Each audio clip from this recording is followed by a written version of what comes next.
beyond the Mage. Hey! Look who's back for more adventures. We love having you here to continue this story that keeps us all awake. Important note, all of this is pure fiction.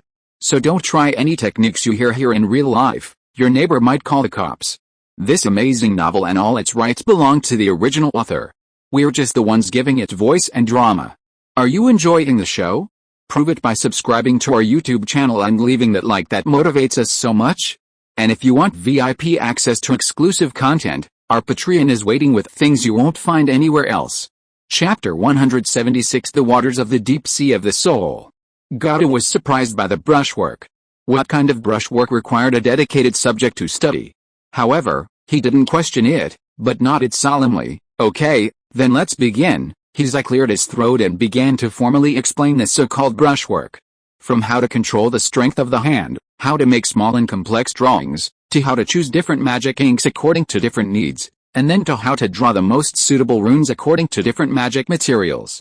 The more Gauda listened, the more something seemed wrong. How could a brushwork involve so many aspects? He immediately guessed the truth. This was not just a brushwork, but should be a rune construction inheritance.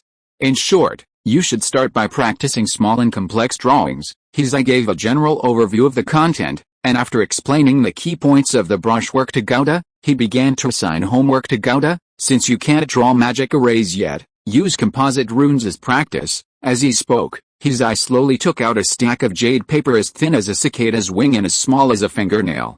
First, try drawing those 36 classic composite runes on these lacquered jade papers. Gauda's pupils dilated involuntarily as he looked at the stack of jade papers. Such small sheets of paper, let alone composite runes, even the simplest basic runes would be difficult to draw on.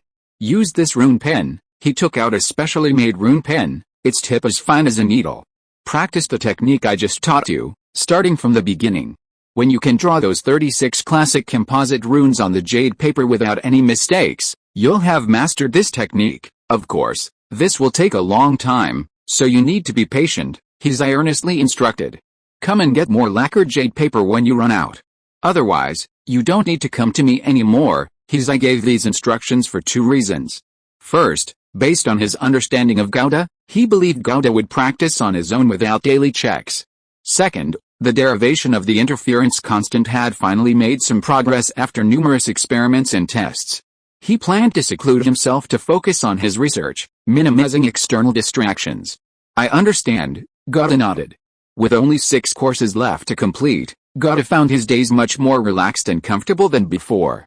However, this relaxation was only relative. He still had to dedicate a significant amount of time to the assignments I had given him. His previously unparalleled talent in rune art was less effective here. This technique emphasized wrist control, concentration, and observation. Fortunately, the latter two were Gauda's strengths. Through repeated failures and attempts, Gauda's ability to draw runes on the fingernail-sized jade paper steadily improved. He progressed from struggling to draw even basic runes to being able to draw 3. Frankly, scaling down runes proportionally doesn't increase difficulty proportionally to the scaling down, it increases exponentially. Scaling down a rune by half might only double the difficulty. However, if the runes to be drawn were reduced to half their original size, the difficulty would increase dramatically to 4 times. This is because the smaller the rune, the less room for error there is in each stroke, making it almost a matter of a small mistake leading to a huge error. This is a skill that talented individuals might master more quickly, but it cannot be skipped by talent alone. It's a process that requires countless hours of practice to master. In the green sprout month of Nolan calendar 9656, Gauda's practice, which would have driven many mad, ended uneventfully. The only noteworthy point is that on the 8th of green sprout month, the day after his meditation spell reached 11 petals, Gauda's guiding magic also followed suit, leveling up slightly. With enough mana to cast 14 spells in one go, Gauda's mana bar was no longer as strained as before. Of course, his mana was still far behind his spellcasting capacity. After constructing the spell model for Cat's Claw, his spellcasting capacity had reached the terrifying number of 28. Following this trend, Gauda would only be able to unleash all the spells he possessed in one go if he advanced to the first rank of Mage. It was Greenleaf month again. On the first day of the month, Gauda, who had been consistently drawing the guaranteed drop for 4 months, held almost no expectations. He simply stood habitually in front of the ceramic pot in the kitchen and cast Water Creation Plus once more. But this time, the familiar, almost nauseatingly rich honey aroma did not arrive as expected. Gata was startled. The next moment, information flashed into his mind like inspiration. Water of the deep sea of souls, the deepest part of the deep sea, the place where souls rest, where countless souls of deep sea creatures lie dormant. When creatures are immersed in it, their souls will be cleansed and sublimated. He'd won. And it was the jackpot. This was Gata's most genuine thought at that moment. 4 whole months of guaranteed drops, 4 whole months of bad luck, and finally, today's jackpot. Could this daily first draw of the Water Creation Technique Plus be a pseudo-random mechanism, the kind where collecting a certain number of draws guarantees an SSR in the next draw? Gata couldn't help but mutter this to himself before turning his gaze to the earthenware jar. What met his eyes was an indescribably deep blue. This blue seemed capable of swallowing all light. Even within the jar, it wasn't still, but rather flowed slowly and elegantly. Sometimes, it even formed whirlpools or ripples. But these dynamic changes weren't abrupt or chaotic. Instead, they added a touch of harmonious beauty. However, looking at the water of the soul's deep sea before him, 2 questions simultaneously arose in Gata's mind. What exactly does the effect of cleansing and sublimating the soul mean? The soul was still too abstract a concept. But at least Gata understood the words cleansing and sublimation. Just from these 2 verbs, he could understand that the effect of the water of the soul's deep sea was definitely positive and beneficial. Another problem was, how can I soak in 2 gallons of soul deep sea water? 2 gallons is roughly 10 liters. 10 liters of seawater might be enough to soak a duck, but it's absolutely impossible to soak a person. Gata fell into deep thought. After a moment of contemplation, he made a decision. I can only dilute it with water. He certainly wouldn't dare drink this external water rashly. If he didn't dilute it, the 10 liters of seawater would be useless for soaking, and it would just be a waste. After all, by tomorrow, these 2 gallons of soul deep sea water would disappear. Even if diluting it greatly reduced its effectiveness, it was still better than wasting it. Having made his decision, Gata didn't delay and got to work. He carried the earthenware jar of soul deep sea water to the bathroom. Gata first filled the bathtub in the bathroom with enough water. Then, he slowly poured the 2 gallons of soul deep sea water into the tub. Instantly, the half bucket of clear water, after the addition of the water of the deep sea of the soul, was transformed into the deep blue color of the water of the deep sea of the soul, as if a thick dye had been added. Gata hesitated for a moment, looking at the blue liquid in the tub, but finally gritted his teeth, decisively removed his clothes, and entered the tub. In an instant, Gata's body was enveloped in the deep blue liquid. Chapter 177 Rapid Progress. An indescribable chill swept across Gata's body, coursing through his skin. At first, it felt as if countless tiny ice threads were coursing across his skin, bringing a refreshing coolness. Then, this sensation seeped into his body through his pores. After gathering within Gata's body, the chill surged directly into his mind. A thunderous boom resounded in his mind. Gata felt as if the top of his head had become crystal clear in that instant. His thoughts became exceptionally active. Countless ideas churned within him, yet they were not chaotic. Each thought was crystal clear. Gata was shocked by this sudden clarity in his mind. He tried to adapt to the feeling. But a new change occurred in the next moment. Gata felt his spiritual power, like barren land receiving nourishing rain, was undergoing a subtle transformation, slowly beginning to rise. Although he was deeply shocked by this change, he knew this was not the time to be shocked. Opportunity knocks but once. Gata decisively began to activate his apprentice meditation technique, attempting to materialize the illusory lotus flower that had appeared in his meditation deep within his consciousness. Of the 16 petals, Gata quickly materialized 11. This was his current progress in meditation. Previously, this was when Gata's mental energy was nearing its limit. But today, he clearly still had energy to spare. Gata took a deep breath, using the strange power of the deep sea of souls, and focused his attention entirely on the lotus flower. He channeled his nourished mental energy to materialize the 5 unformed petals. At first, they were like flowers in the mist, the moon's reflection in the water, blurry and elusive. But under the influence of Gata's mental energy, the illusory outline gradually became clearer. Gata was completely immersed in it, fine beads of sweat unconsciously forming on his forehead, but he was completely unaware. The 12th petal slowly solidified. Then, The 13th petal slowly bloomed. Then came the 14th petal, and finally the 15th. Only then did the cool sensation brought by the water of the deep sea of the soul completely dissipate. The feeling of clarity vanished as well. The rain from heaven stopped. In the bathtub, Gauda, whose eyes were tightly closed, suddenly opened them. His heart was filled with indescribable joy and awe. 15 petals. Gauda had never imagined that he would break through 4 levels of the apprentice meditation technique in a single day, pushing himself to the point of near perfection. Slowly exhaling the stale air from his chest, Gauda stood up, radiant, letting the water drip from his body. The originally deep blue liquid had now returned to its original clear watercolor. Clearly, some of the peculiar substances it contained had been completely absorbed and consumed by Gauda. For 99% of magic apprentices in the world, the progress of guided magic is far faster than that of meditation. But now, Gauda had reversed the situation. His guiding technique had only reached the 14th level of magic. 6 minor levels still needed to be broken through before it reached perfection. His meditation technique, however, was only 1 step away from completion, while his guiding technique lagged behind. From now on, I just need to push my guiding technique training as hard as I can. Before I perfect my guiding technique as an apprentice, my meditation technique will definitely be perfected. Gauda thought to himself. With his first prize, his advancement to first ring mage had been brought forward by at least a year. Perhaps I can really reach the 3rd level mage apprentice level this year and try to advance to first ring mage. He roughly estimated his current training progress and concluded. His joy reached new heights. Greenleaf month, 2nd. Library. 7 months later, Gauda returned to the 2nd floor. His major breakthrough in meditation technique had significantly accelerated his advancement to first ring mage. This was certainly a good thing, but similarly, Gauda's previously unimportant task of expanding his spell library now had to be put on the agenda. He already possessed a large number of spells, but there was still a considerable gap between his current level and his expectations. In the hall on the 2nd floor, the same elderly mage was still there. Purchasing spell recipes, Gauda said, handing over his identification badge with practiced ease. It's you again, clearly. 7 months hadn't forgotten Gauda. He asked in surprise, you've mastered all 7 spell recipes you bought last time. Even in the academy, it was rare for a mage apprentice to buy 7 spell recipes at once, making Gauda a memorable figure to the old mage.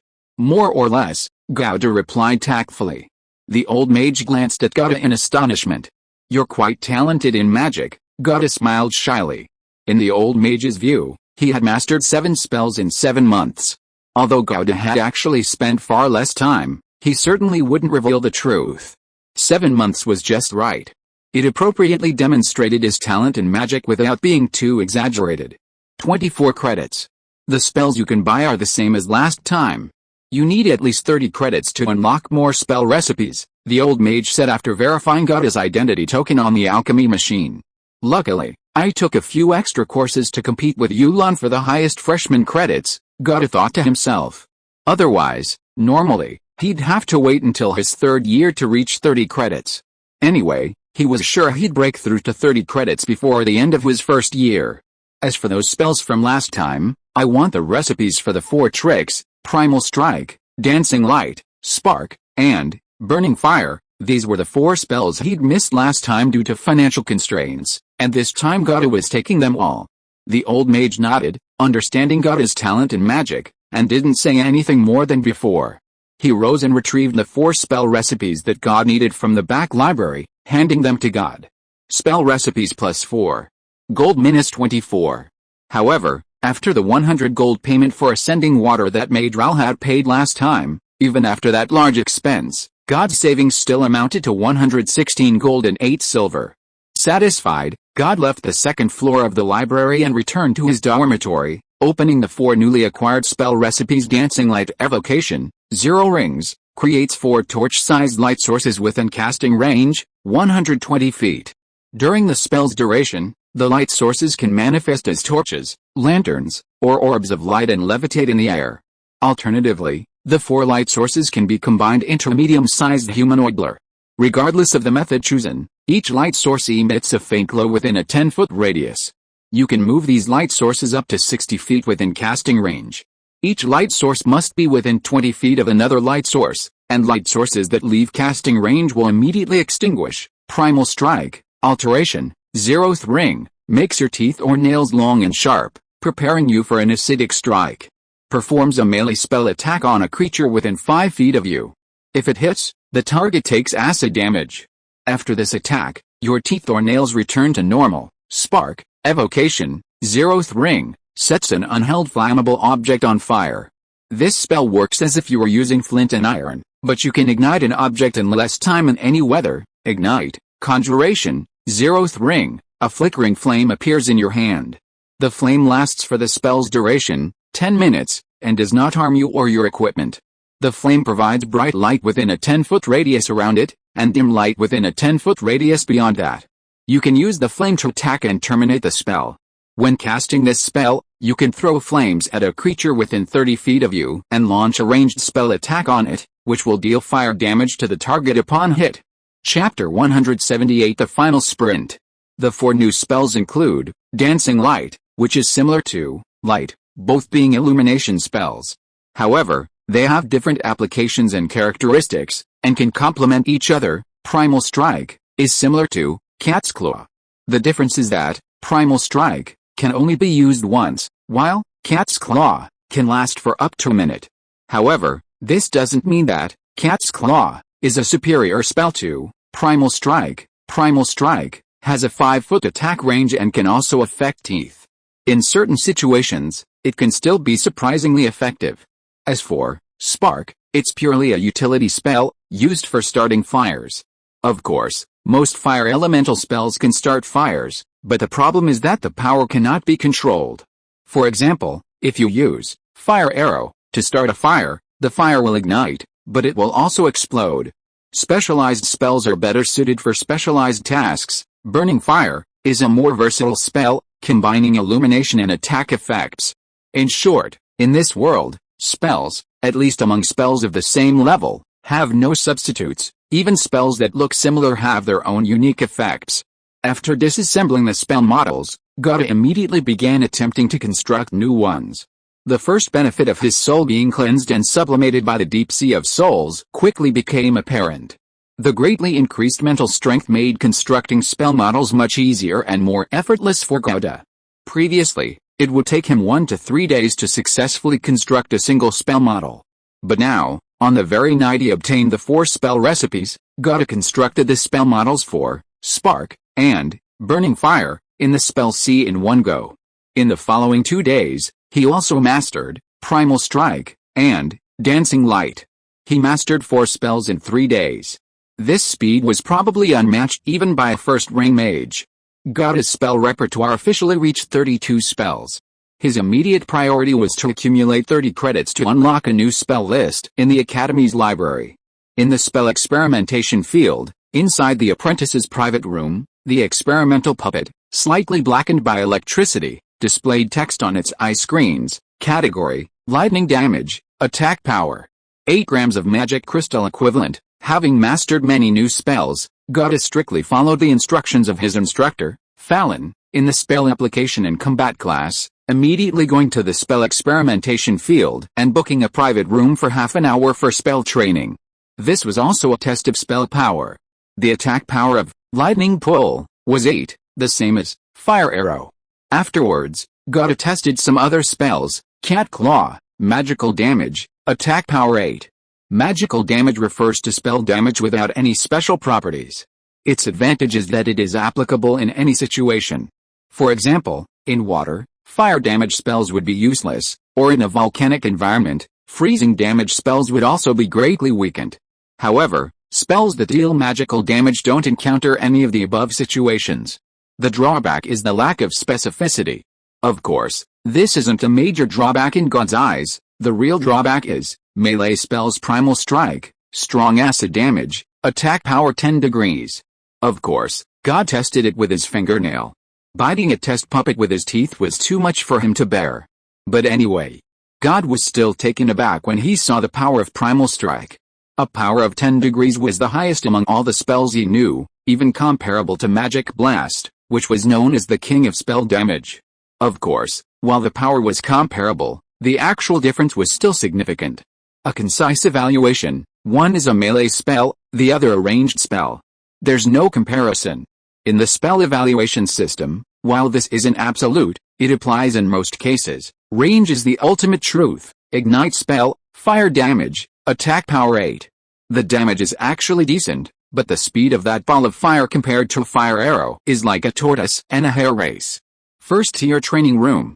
Gata opened his eyes, his face full of joy, showing no signs of fatigue from cultivation. The second benefit brought by the soul deep sea water was now manifesting. Strong mental power could also conversely boost the efficiency of his guided spell cultivation. In most cases, for a mage, it's already fortunate if their mental power doesn't hinder their guided spell cultivation progress. Now, however, Gata was experiencing the feeling of being conversely boosted. Now, the progress boost from one guided spell cultivation was equivalent to 1.5 times before. At this rate, my guiding technique should advance one small level in a little over a month. I'm currently 6 small levels away from perfecting my guiding technique, which means it will take about 6 months. In 6 months, with meditation only 1 level away from perfection, it should be at least perfect. That means by the frozen month this year, I'll reach the 3rd tier mage apprentice level and start trying to advance to first ring mage. With this calculation, Gata was immediately filled with motivation. Time flew by. 3 of Gata's remaining 6 courses, racial history, pharmacological research, and the first phase of basic culture, all concluded this month. All 3 were theoretical courses. So, unsurprisingly, Gata achieved perfect scores in all 3, once again giving a small shock to the credit-struggling students. With a successful completion of the 3 courses, his credits finally broke through the 30-point threshold. However, since only a month had passed since his last purchase of spell recipes, and considering that he only needed a day to construct a spell model for a magic trick, Gata wasn't in a hurry to buy newly unlocked spell recipes. After all, mastering 4 spells in a month seems a bit too exaggerated. A man's talent is like a woman's beauty. Appropriate excellence can bring more opportunities and attention. However, being too outstanding without corresponding power or background support can become a disadvantage. Gata understands this simple principle. Because he entered the academy through a letter of recommendation, Gata's entry time was not standard. His first year began on the 2nd of Dark Night Moon and naturally ended on the 2nd of Dark Night Moon as well. Yulan, on the other hand, followed the standard procedure, passing the entrance examination of Seer's Academy on the 1st of Frost Gold Moon. His first year would end a month later than Gata's. The shortest course duration at the academy is 3 months. Although Gata's total credits would be 2 credits higher than Yulan's after completing all the remaining courses, this advantage is not significant enough. Yulan could easily take extra courses during Flower Flame Moon and launch a sneak attack. By then, it would be unlikely that Gata could follow Yulan anymore, because he only had 2 months left in his first year, and he wouldn't be able to complete a full course within that time frame. Gata didn't want all his hard work over the past 6 months to go to waste. More importantly, he desperately needed the 100 gold reward for being the top freshman in terms of credits. So, to be on the safe side, Gata selected 2 additional 3-month-long courses. One was Spiritual Land Utilization and Cultivation, a high-level branch of potions that could only be taken after accumulating 30 credits. The other was Survival Skills in Extreme Environments. This course was specifically designed for students aspiring to make a living by hunting leeline creatures after graduation. After all, once you embark on this path, you'll spend most of your time outdoors, exposed to the elements. Encountering harsh weather or venturing into extreme environments is unavoidable. Undoubtedly, this course was also essential for Gata. The 2 courses cost a total of 30 gold and would grant Gata 3 credits. This would give him a 5-point lead. Chapter 179 End of the first academic year.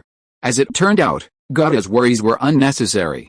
It seemed that Yulan was too busy studying magic to compete with Gata for credits. Or perhaps, as his image as a learning genius became more and more ingrained, Yulan realized he couldn't beat Gata in terms of credits and wisely chose to give up. In any case, by the time Flower Flame Moon arrived, Yulan hadn't taken any extra elective courses.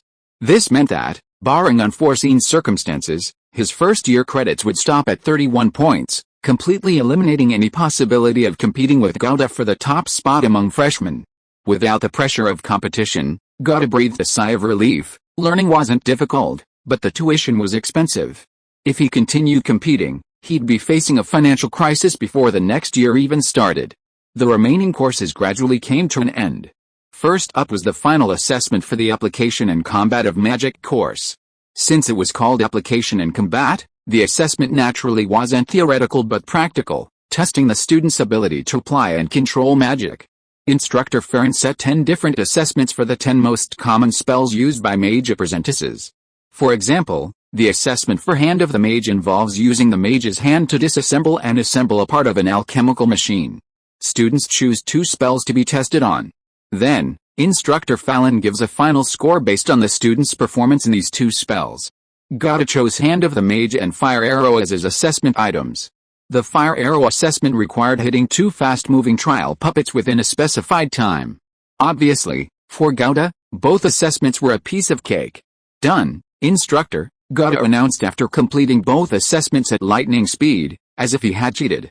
Gada, Instructor Fallon, who had just finished explaining the assessment content and precautions to Gada and turned to explain things to another student, turned around with an incredulous expression. He stared at Gada, who had completed 2 assessment tasks in almost a minute, and couldn't contain his emotions as he shouted at Gada, "Why did you finish all the assessments so quickly? You told me to do it, Instructor." "My God." Instructor Fallon's voice grew louder and louder. It wasn't just talking, it was a roar of wild joy. "This is a new record for this course. If it weren't for the Academy's explicit rule that compulsory courses must be taken in stages, I would have let you directly participate in the 3rd stage of the course's assessment and graduate directly from this course, but now, I can only give you full marks, in an instant." All the students in the room heard Instructor Fallon's words and turned their shocked gazes to Gada. Gada's image as a learning genius was deeply ingrained in everyone's minds, and achieving full marks wasn't the first time. So, in theory, they shouldn't be surprised that he achieved full marks again. The problem was, this was the Spell Application and Combat course. It assessed spells, not academic performance. How could Gada possess a talent in this area that even Instructor Fallon found astonishing? Pretending not to notice the surprised and envious glances around him, Gada nodded to Instructor Fallon and then quietly left. Having been a top student his entire life, he was very familiar with this routine. He also passed the final exams for the remaining courses, the 1st stage of Mage Basics, Spiritual Land Cultivation and Utilization, and Survival Skills in Extreme Environments with high marks. As for runeology, having always studied under his eye and through self-study, he had no reference materials.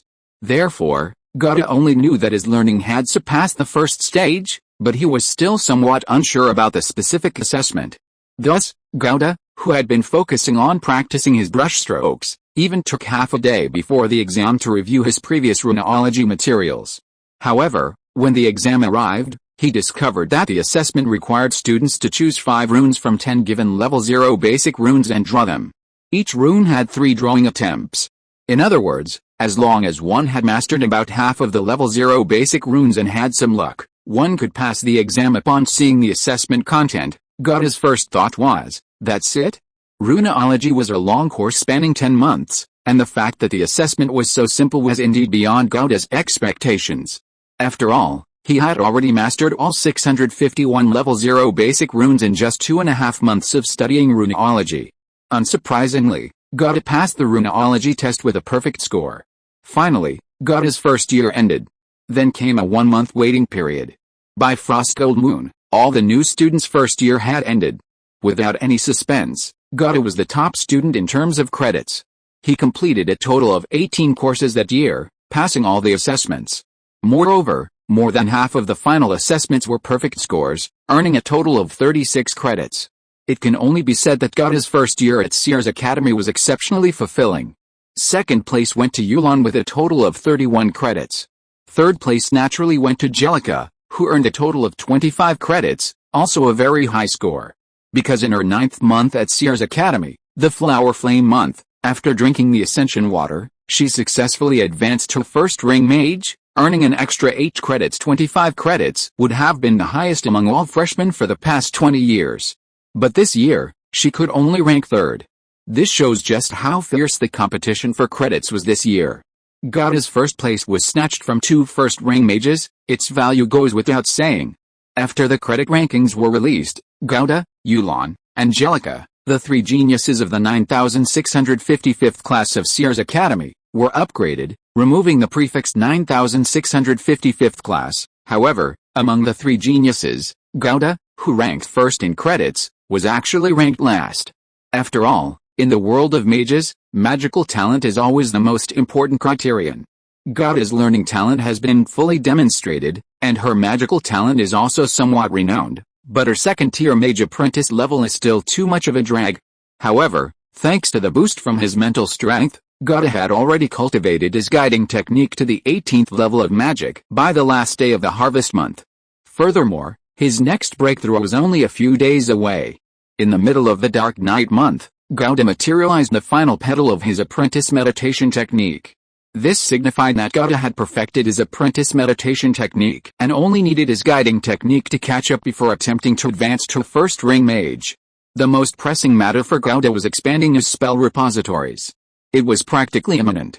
The reason Gauda hadn't acted yet was simple: poverty. The continuous rental of the first-tier training room meant an expenditure of 10 silver coins per day. Even with frugal living, daily expenses still required at least 1 silver coin. From the Greenleaf month until now, with only expenses and no income, Gauda's once 3-digit savings had dwindled to single digits. To be precise, it was 1 gold and 18 silver coins. This amount was barely enough to eat, not even enough to cover the next training room's expenses, let alone purchase spell recipes. Thankfully, Geode Maps has finally reached the end of the first academic year. The freshman credit rankings have been finalized. The 100 gold reward for the top freshmen in credits will soon be credited to their account. Chapter 180 Angel Investment. Outside the committee's finance office, God, Yulon, and Jerica arrived almost simultaneously. They exchanged glances, and Jerica spoke first, greeting God. God smiled and nodded to Jerica. Yulon glanced at the two without saying a word. Jerica stepped forward and gently knocked on the carved wooden door. A moment later, a female voice came from behind the door. Come in. The door opened with a click. The three entered one after the other. The spacious office was simply yet solemnly furnished, with a long solid wood table in the center. Behind the table sat committee member Rachel, whom God had met briefly upon entering the university. I specifically called all three of you here today for 2 matters, committee member Rachel said slowly, glancing at the three. First, I need to award you with your freshman credit rankings. As she spoke, committee member Rachel opened a drawer, took out 3 small purses filled with gold coins, and handed them to the 3 students in turn. Congratulations on your outstanding performance in your first year. Gauda took the money bag, feeling its heavy weight, and felt a surge of joy. This was truly a timely help. Secondly, I need to discuss a few things with the 3 of you, committee member Rachel continued. Gauda was curious. What could be related to all 3 of them at the same time?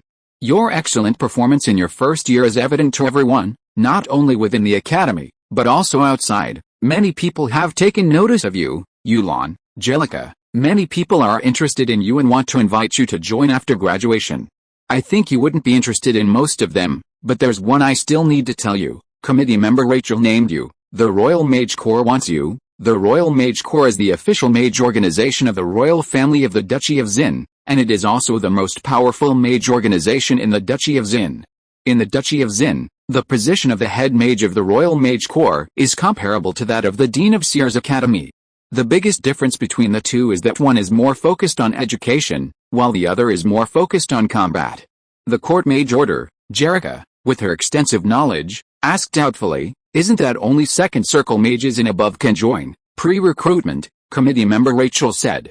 They value your talents and want to pre-recruit you. Pre-recruitment, Yulon, who had been silent until now, couldn't help but ask. Yes, they'll sign contracts with you in advance. Before you graduate, the Court Mage Order will provide you with a large amount of mage resources, including potions, rare spell recipes, and guidance from renowned teachers. However, once the contracts are signed, you must join the Court Mage Order and become Court Mages after graduation. Jerica's awakened specialty upon advancing to First Circle Mage must be extraordinary, which is why she was valued by the Court Mage Order so soon after her advancement. Gauda thought to himself. Jerica, I know you'll most likely return to Bremen after graduation, but you could still consider staying with the Court Mage Order. At least in Saint Cien, the resources and development you can obtain far surpass those in Bremen, committee member Rachel calmly suggested. As for Yulon, compared to other forces, I personally feel that the court mage order is the most suitable for you, of course. I'm not asking you to make a decision now, just informing you in advance so you can consider it or ask your mentor's opinion. After that, the court mage order will send someone to formally contact you. Mage Rachel, thank you for informing me. I will consider it carefully. A complex emotion flashed in Jerica's eyes as she bit her lower lip. She had a special affection for her hometown, Bremen City, the place where she was born and raised, holding memories of her and her mother. But Rachel's words did indeed tempt Jerica. St. Jean City, as the capital of the Duchy of Sen, possessed a level of mage resources far superior to Bremen City. Yulon, on the other hand, was much more composed. Compared to Jerica, he had fewer concerns. He nodded slightly, also expressing his gratitude for Rachel's reminder and suggestion. God listened quietly from the side. Rachel hadn't mentioned him earlier. Clearly, the Royal Mage Guild hadn't extended an olive branch directly to him. This wasn't surprising, though. The Royal Mage Guild was essentially a violent law enforcement organization, always prioritizing magical talent. And in this regard, at least for now, Gauda was keeping a low profile. As for you, Gauda, committee member Rachel gave Gauda a deep look. To be honest, although the Royal Mage Guild hasn't mentioned you, there are quite a few magical forces outside the Academy that are very interested in you. I must remind you, the Academy has clear regulations that students are prohibited from contacting outside forces before advancing to the first ring of Mage, and the Academy will also block these outside forces for you, but inevitably, some people will have ulterior motives and contact you privately. You're still young and have considerable talent. I hope you won't be short-sighted and violate the Academy's rules, committee member Rachel said earnestly. She hadn't expected that this unlucky freshman, whom she had initially been responsible for notifying and welcoming, would rise to such fame a year later. I understand, Gauda nodded. He remembered the Academy's rules and regulations perfectly. The original intention of this regulation was to protect the students, allowing them to focus on their cultivation and studies, at least until they become formal mages. It's very similar to the ban on child labor contracts in my previous life. Mages' apprentices were essentially child laborers. Alright, that's settled then. Committee member Rachel waved her hand. The three of them walked out of committee member Rachel's office. God, just as they were about to leave, Yulon, who had been silent from the beginning, suddenly spoke up and called out to God. Is there something you need? God asked, surprised. You're awesome this time. Yulon said this with complete conviction, then turned and left decisively. Watching Yulon's departing figure, God chuckled. A year at Sayre's Academy had not only been exceptionally fulfilling and rewarding for him, but the other students had as well. Compared to a year ago, Yulon had shed his initial inferiority complex and arrogant sensitivity and become much more open and generous. At least, he no longer cared that God had taken his first place in academic credits, and could even wholeheartedly praise God. Therefore, a good education has a significant impact on a person's character development. Of course, most importantly, Yulon's mage talent is outstanding enough, which is his confidence. A confident person easily develops self-assurance. He's right, you are indeed amazing. Seeing this, Jerica smiled and chimed in. I'm just good at earning credits. God remained humble. It's not just that. At least I know you also have exquisite restoration skills. That's nothing. God spread his hands. In Sayre's Academy, there isn't even a restoration course, which shows that the status of restoration craftsman is indeed too low. Any mage with a bit of potential wouldn't be very interested in this skill. Knowing is better than not knowing. Are you planning to go back to District 1? Jerica asked. God nodded. Then let's go together. I have something I want to talk to you about, Jerica said.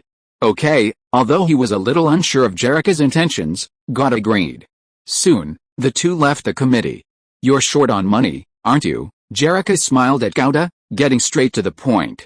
I've run into you at the restaurant several times, and you've always ordered the inexpensive set meals, around 5 copper coins each. There are too many things to do with money at the Academy, Gauda replied without hesitation. That's true. So, unless you have a family backing you like I do, it's quite tough for ordinary students at the Academy, Jerica agreed wholeheartedly. I can offer you some financial assistance privately in my personal capacity, she suddenly added. This doesn't violate the Academy's rules. 300-500 gold coins per academic year, how about that? Chapter 181 9 Rare Spells. Gauda was slightly surprised. Jerica's suggestion was unexpected. He took a deep breath, not letting the huge sum of money cloud his judgment. "What do you need me to do?" "No, nothing at all," Jerica smiled. "You can think of it as me having high hopes for you and trusting your character, investing in you in advance. After all, what I'm contributing is just a small amount of money to me. To be honest, you asked me to bet more on you, and I did bet a little, making a small profit." Jerica was referring to Gouda asking her to bet on herself getting first place in her academic career. "Since it was earned through your efforts, it's only natural to pay you back. I haven't lost anything. In fact, I've gained a favor from you for free," Jerica spoke frankly. Although she was offering Gouda assistance, she didn't act like a benefactor at all, but rather like a friendly chat, making him feel very comfortable. Gouda fell silent. He knew, of course, that Jerica's "it was earned through your efforts, and I'm paying you back" was just a polite remark. The two walked in silence. Jerica didn't urge Gouda, quietly waiting for him to make a decision. In fact, to Jerica, the more Gouda hesitated, the more it showed that he was the kind of person who would definitely find a way to repay a favor once he accepted one. So she was happy to see it happen. Seeing that they were almost at the first district, Gouda finally made his decision. He took a deep breath and said heavily, "I can't find a reason to refuse, thank you." It wasn't that he was greedy, it was just that Jerica had given him too much. Giving so much without asking anything in return. Aside from showing off, he couldn't find a reason to refuse. As for the favor being so great, Gouda didn't think that with Fangling Gaiwang by his side, he wouldn't be able to repay it in the future. Jerica smiled at Gouda, "Then I'll give you 200 gold first, and the remaining 300 gold will be given to you in installments, 50 gold every 2 months. At the end of the academic year, that will be exactly 500 gold. First, there was the 100 gold reward for ranking first in academic credits, and then there was Jerica's personal sponsorship of 200 gold. Gouda's wallet instantly bulged. From a pitiful 1 gold and 18 silver, it jumped to 301 gold, setting a new record. With a thicker wallet, his confidence naturally increased. Gouda immediately went to the second floor of the library for the third time. It was still the same familiar old mage. 36 credits. After repeatedly confirming that the alchemy machine in his hand was correct, the old mage returned the identity badge to Gouda with an incredulous expression, still exclaiming, "I've been in the academy for so many years, and I've never seen a student earn so many credits in their first year." Gouda smiled shyly and opened the spell list that had been newly unlocked for him after reaching 30 credits. Not only were there more new spells in the zero-ring spells that he hadn't had before, but even one-ring spells were also unlocked for him. However, one-ring spells were a matter for later. Gouda's primary goal now was to expand the number of spells in his spell library. In Bjerno Taro's graduation project, the number 35 required to awaken a super specialty seemed too unrealistic to Gouda. 40 was his bottom line, and 45 was the safest bet. The newly unlocked level 0 spells totaled 9, Lesser Illusion, Mana Burst, Friendship, Frostbite, Poison Gas Spray, Blade Burst, Borrowed Beauty, Moonlight Arrow, and Death Spell. These are all rare spell recipes. Ordinary mage factions are lucky to have 2 or 3 rare spells, the old mage proudly explained. Only our academy possesses so many rare spell recipes and makes them all available to our students. Gouda nodded in agreement. He already knew 32 spells, only 2 of which were rare. It was clear that rare spells were indeed scarce. Moreover, even for rare spell recipes, the price for students is still 6 gold coins per recipe, the old mage added. This truly demonstrates that Sayre's academy is quite generous to its students. "I'll take them all," Gouda said without hesitation, taking out 54 gold coins and handing them to the old mage. This time, the old mage wasn't surprised at all. Any mage would react this way when faced with rare spells. Regardless of their practicality, they'd get them first. Gouda left the library satisfied. After returning to his room, he couldn't wait to open the 9 newly acquired rare spell recipes as if they were priceless treasures. Lesser Illusion, Zero Ring, creates an image of a sound or object within casting range, 30 feet, and maintains it until the spell's duration, 1 minute, ends. You can also dispel the spell to end the illusion. If you choose to create a sound, its volume can be a whisper or a loud scream. It can be your voice or anyone else's, or the roar of a lion, the sound of a drum, or any other sound you specify. The sound will not diminish during its duration, or you can create several separate sounds at different times before the spell ends. If you choose to create an image of an object, such as a chair, muddy footprints, a small box, etc., the object must not be larger than a cube with sides of 5 feet. The image has no sound, light, smell, or any other sensory effects. Because images can be penetrated by any object, physical interaction with them will reveal their illusory nature. The stronger a creature's spiritual power, the easier it is to see through illusions. Mana burst, evocation, 0 rings, fires a burst of intense energy at a creature within casting range, 120 feet. Deals a ranged spell attack to the target. If it hits, the target takes force field damage. As you reach higher mage ranks, this spell can create more rays simultaneously, which you can choose to attack the same target or different targets separately. Friendship, enchantment, 0 circle, designates a non-hostile creature against which all interactions during the spell's duration, up to 1 minute, are more likely to succeed. When the spell ends, the creature will realize you manipulated its emotions and become hostile. If the creature is violent, it will attack you directly, otherwise, it will seek other forms of retaliation, depending on the content of your interaction. Frostbite, evocation, 0 circle, freezes a visible creature within 60 feet.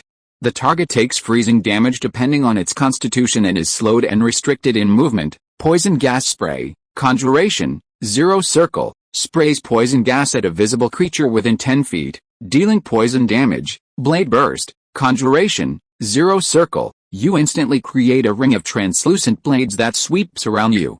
Every creature within the spell's radius, 5 feet, except you takes damage. Borrowed life, protection, 0 circle, you touch a creature, infusing it with life force. If the target is not yet dead, it gains temporary life force. The target will not die until the temporary life force dissipates, regardless of the severity of its injuries.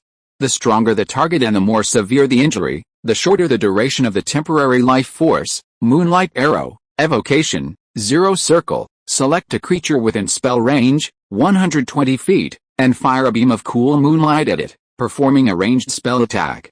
If it hits, it deals radiant damage and the target is bathed in a 30-foot-long, dim moonlight. Furthermore, the spell's damage is increased when cast under natural moonlight. Death spell, necromancer, 0 ring, you point at a creature within 60 feet of you that you can see, and a mournful bell tolls in the air. The target will take a certain amount of dark corrosion damage depending on their spirit strength.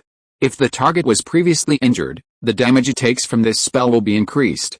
Chapter 182 Rune Construction. Lesser Illusion is the first illusion type spell Gaod has encountered so far. At the spellcasting level, illusion spells are incredibly rare. So, even disregarding the spell's effects, the mere fact that it's an illusion spell is enough to earn Lesser Illusion, the title of a rare spell. It's a utility spell, not a damage spell. But if used well, it can definitely produce effects that damage spells can't achieve in many situations. In fact, it's precisely these diverse utility spells that have created the Mage's reputation for being omnipotent. Mana burst, the king of spell damage. That title alone is enough to make it famous, no further explanation needed. Friendship spell is also a utility spell. Would casting friendship spell before bargaining be incredibly effective? That was Gaod's first reaction upon seeing this spell. But he needed to get out of there quickly, or he'd get beaten up sooner or later. That was his second reaction. Of course, bargaining is just one of the many uses of friendship spell. In short, this is an extremely powerful spell. However, its negative effects are equally powerful. A friend for a minute can become an enemy for an unknown period of time. At least in Gaud's opinion, the name enmity spell is more fitting than friendship spell. Frostbite, like swarm of insects, excels in being a targeted skill. It comes with a 100% hit rate and instant effect. Frostbite, without a casting trajectory, will take effect on the target as long as they are within casting range. But for Gauda, the value of Frostbite goes beyond that.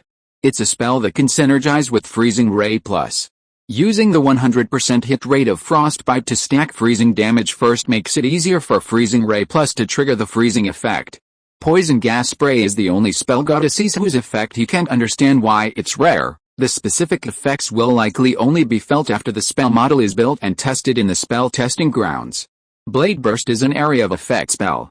For spells, area of effect damage is indeed very rare, although its attributes are actually more defensive. Temporary benevolence, Gauda would call it holding on to the last breath. Spells that can save lives are good spells, and their rarity is undeniable. Moonlight Arrow comes with extra damage, and a marking function Death's Bell also comes with extra damage, making it particularly suitable for adding insult to injury. After reviewing all 9 rare spells and gaining a general understanding, Gata immediately began constructing spell models one by one. Frost Gold Month, Day 3. Gata opened the door to the first-tier training room, a gleam of joy in his eyes. Just now, his channeling magic had broken through again, bringing his total mana to 19 spells. At this moment, Gata was only one small level away from perfecting his channeling magic. At his current pace, he would definitely advance to 3rd-tier Mage Apprentice by next month. At the very beginning or the end of the month, Gata wasn't worried about how long the application process for the Ascension Water would take. He wasn't doubting his chances of getting approved, only concerned about the time it would take. If the top-ranked freshman with the highest credits and a 14-year-old third-class Mage Apprentice couldn't get an Ascension Water, then who was qualified? Gata, who had just made a breakthrough in his cultivation, received another pleasant surprise upon returning to his dormitory. After practicing for over half a year, he finally drew a complete composite rune composed of 5 basic runes on a piece of lacquered jade paper the size of a fingernail. Skills are something that, once mastered, will improve. After the first success, the next step was to practice and increase the success rate. Gata struck while the iron was hot, immediately casting a Divine Guidance Plus spell on himself, entering a flow state, and beginning his attempt at a second classic composite rune. Another 10 days passed quietly. In the past 10 days, Gata had successfully constructed the spell models for all 9 rare tricks, accumulating his spell count to 41. With the aid of Divine Guidance Plus, he mastered drawing compound runes on tiny pieces of lacquered jade paper, no bigger than a fingernail, at an unimaginable speed. After confirming his mastery of the skill, Gata returned to the rune workshop in Gavin Tower after a long absence. "Have you run out of lacquered jade paper?" The workshop's warning magic circle immediately detected the intruder and accurately relayed the information to Hosey O'Kenley in the small laboratory. "No, Master, I can already draw compound runes on lacquered jade paper," Gata replied softly. "What?" The door to the small laboratory opened abruptly. Hosey emerged, looking at Gata with surprise. "Master, what happened?" Gata noticed the undisguised fatigue on Hosey's face and his significantly aged appearance, and asked with concern. "Don't worry, he's just getting old," Hosey said calmly, explaining to Gata as if it were none of his business. The theoretical lifespan of a third-ring mage is 375 years. In reality, most third-ring mages don't live that long, but I'm already 365 years old this year. I've lived long enough, longer than many third-ring mages. The old man raised an eyebrow, a hint of pride in his calm tone. Gata took a deep breath. He didn't know how much of the old man's already limited energy was devoted to research, but he didn't try to persuade him. The technology was right in front of him. Asking Hosey to stop was impossible and extremely cruel. While Gata was still worried about Hosey's health, this top rune master of the academy was also thinking about Gata. He was absolutely certain that during the days he hadn't checked on Gata and allowed him to study on his own, Gata hadn't slacked off for a moment. On the contrary, he was familiarizing himself with the penmanship at an incredibly fast pace, diligently engaging in the tedious and boring practice. Hosey's eyes, slightly clouded by fatigue, were now shining brightly. He had finally made his decision, though he had actually made it a long time ago, and now he was simply repeating it. "Do you know what runic constructs are?" Hosey asked. Gata paused, then thought seriously for a moment before replying. "A set of extraordinary equipment centered around runes." "Smart." Hosey nodded approvingly, then unfolded the document to explain to Gata. "Logically speaking, the creation of extraordinary equipment is the work of alchemists, except for rune constructs. Rune constructs are extraordinary equipment that only rune masters can create. Rune masters are actually divided into many different specializations, but in this field, there's a saying, rune science only has 2 directions, rune constructs and everything else. Rune constructs are recognized as the most powerful extraordinary equipment. Even the most skilled alchemists have to admit this, because rune constructs are a complete set of extraordinary equipment with interconnected components, while the extraordinary equipment created by alchemists are just scattered pieces without any connection. While individual pieces of extraordinary equipment of the same tier might be slightly more powerful than individual rune constructs, the strength of a complete rune construct far surpasses that of any extraordinary equipment of the same tier. The most direct and compelling example is in the mage world, where it's generally accepted that fighting beyond one's level is almost impossible. If it does happen, there's only one possibility: the lower level mage is equipped with a rune construct. Construct mages are the ultimate force among mages, Hizai said, emphasizing each word. Although Gouda had already made a rough and accurate guess about rune constructs during his rune studies, he was still surprised to hear Hizai's words about their power and status. Therefore, every powerful mage faction will go to great lengths to cultivate its own rune construct masters. However, the conditions for becoming a rune construct master are extremely stringent. If you are listening to this novel on a channel other than Fanfic World, it means it was downloaded and re-uploaded without effort. We warmly invite you to visit our channel, Fanfic World. There you will find the original version of this story and many other novels of various genres. We look forward to seeing you dive into a world of incredible novels. Chapter 183, page 11299.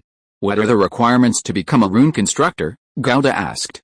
He wanted to know if he met the requirements.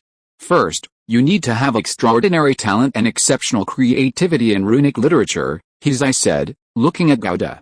It might not sound like much, but this extraordinary isn't about 10 people, or even 100, but 1,000, Hizai slowly said. On average, only 1 in 1,000 rune masters will become a rune constructor. That's the threshold for becoming a rune constructor, because, while magic circles can have diagrams to copy, each rune construct is created by the rune constructor themselves. A rune construct must ensure that the rune arrays on each component can operate independently and function effectively, while all components combined can form a large rune array, bringing a powerful and unique construct effect. Gouda thought to himself. It sounded a bit like the set effects in RPG online games from his previous life. In reality, most rune masters don't possess the ability to create independently. They can only imitate, apply, or even copy existing rune diagrams. This allows them to draw magic circles, but absolutely not to create rune constructs, because every mage's situation is different, and to ensure a proper fit, creating the same rune construct for different mages, even using the same magic guiding materials, will require adjustments to the runes on the construct due to differences in area. Of course, some runes can make the construct adaptable to mages with similar body types, but since rune constructs cannot be mass-produced, in most cases, rune constructs are custom-made. In this case, adapting the design is almost unnecessary and wastes precious rune energy, so it's usually not considered. Creativity is a prerequisite for rune construct masters, Hizai concluded after speaking at length. Gouda listened silently, absorbed the information, and then asked, what other conditions are there? Hizai had just started with firstly, another condition is that you must master rune-making technology. Rune-making technology? What is that? Gouda couldn't help but ask, having never heard of this term during his year of rune studies. It's what you're making right now. Hizai smiled and gestured with his eyes to the lacquered jade paper in Gouda's hand. Gouda's gaze naturally fell on the fingernail-sized piece of lacquered jade paper. Hizai began to explain. Runic constructs, unlike other magic arrays, possess vast casting potential.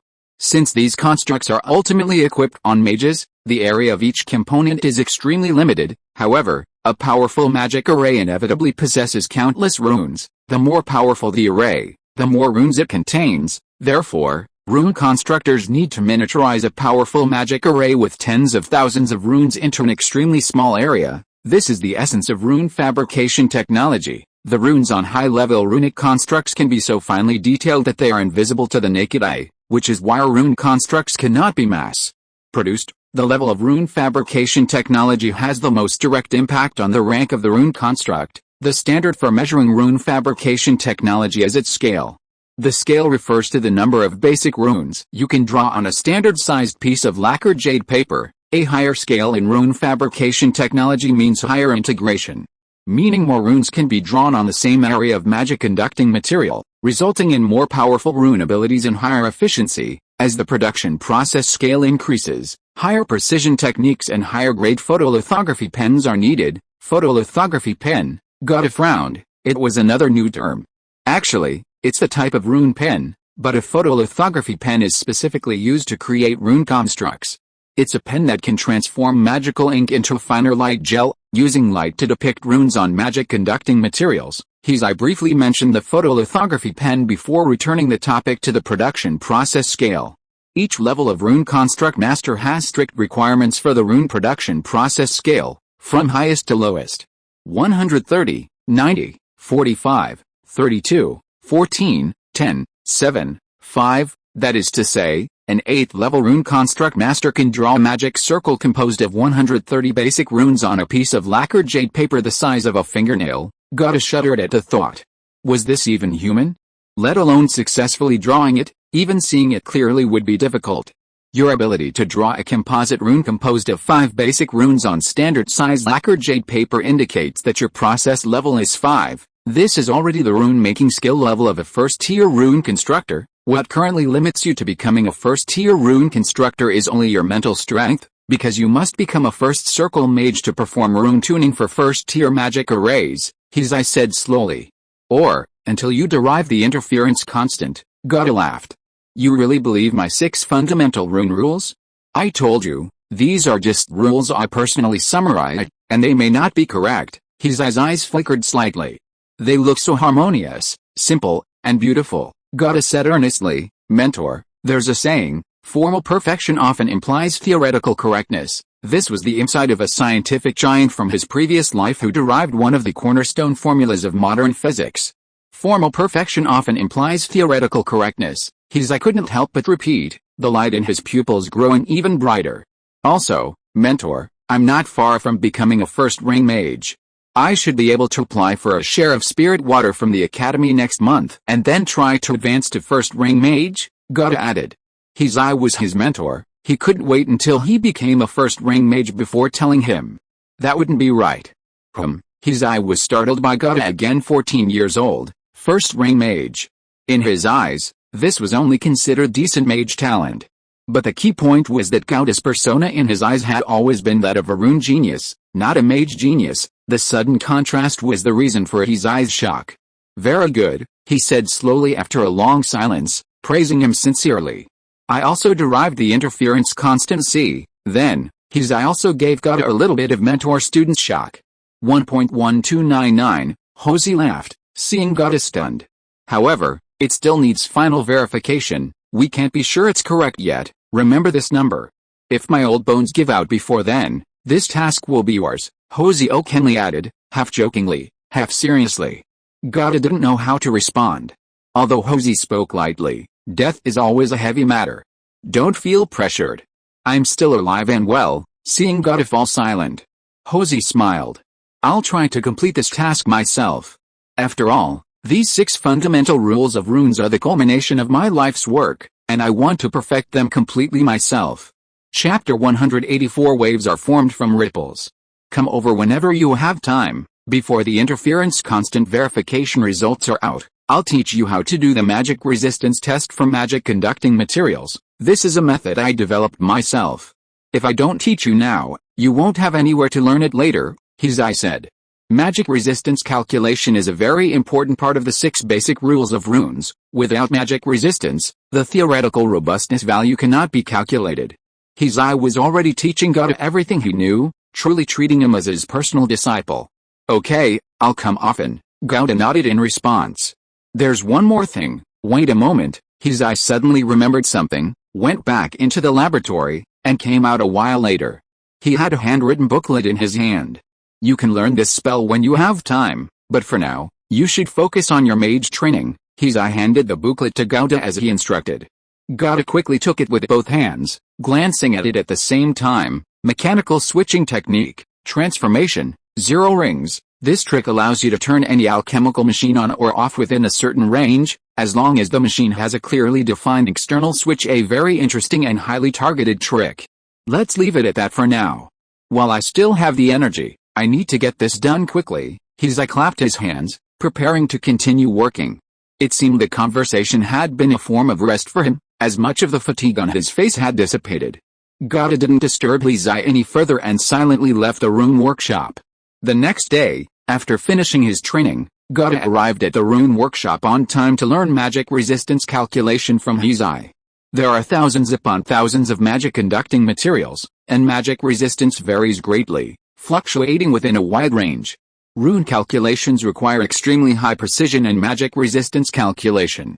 But even such a complex problem became exceptionally transparent and simple under the magic power testing method researched by Hizai. While secretly amazed, Gata also wondered why Hizai, with his abilities, would be holed up in such a small rune workshop.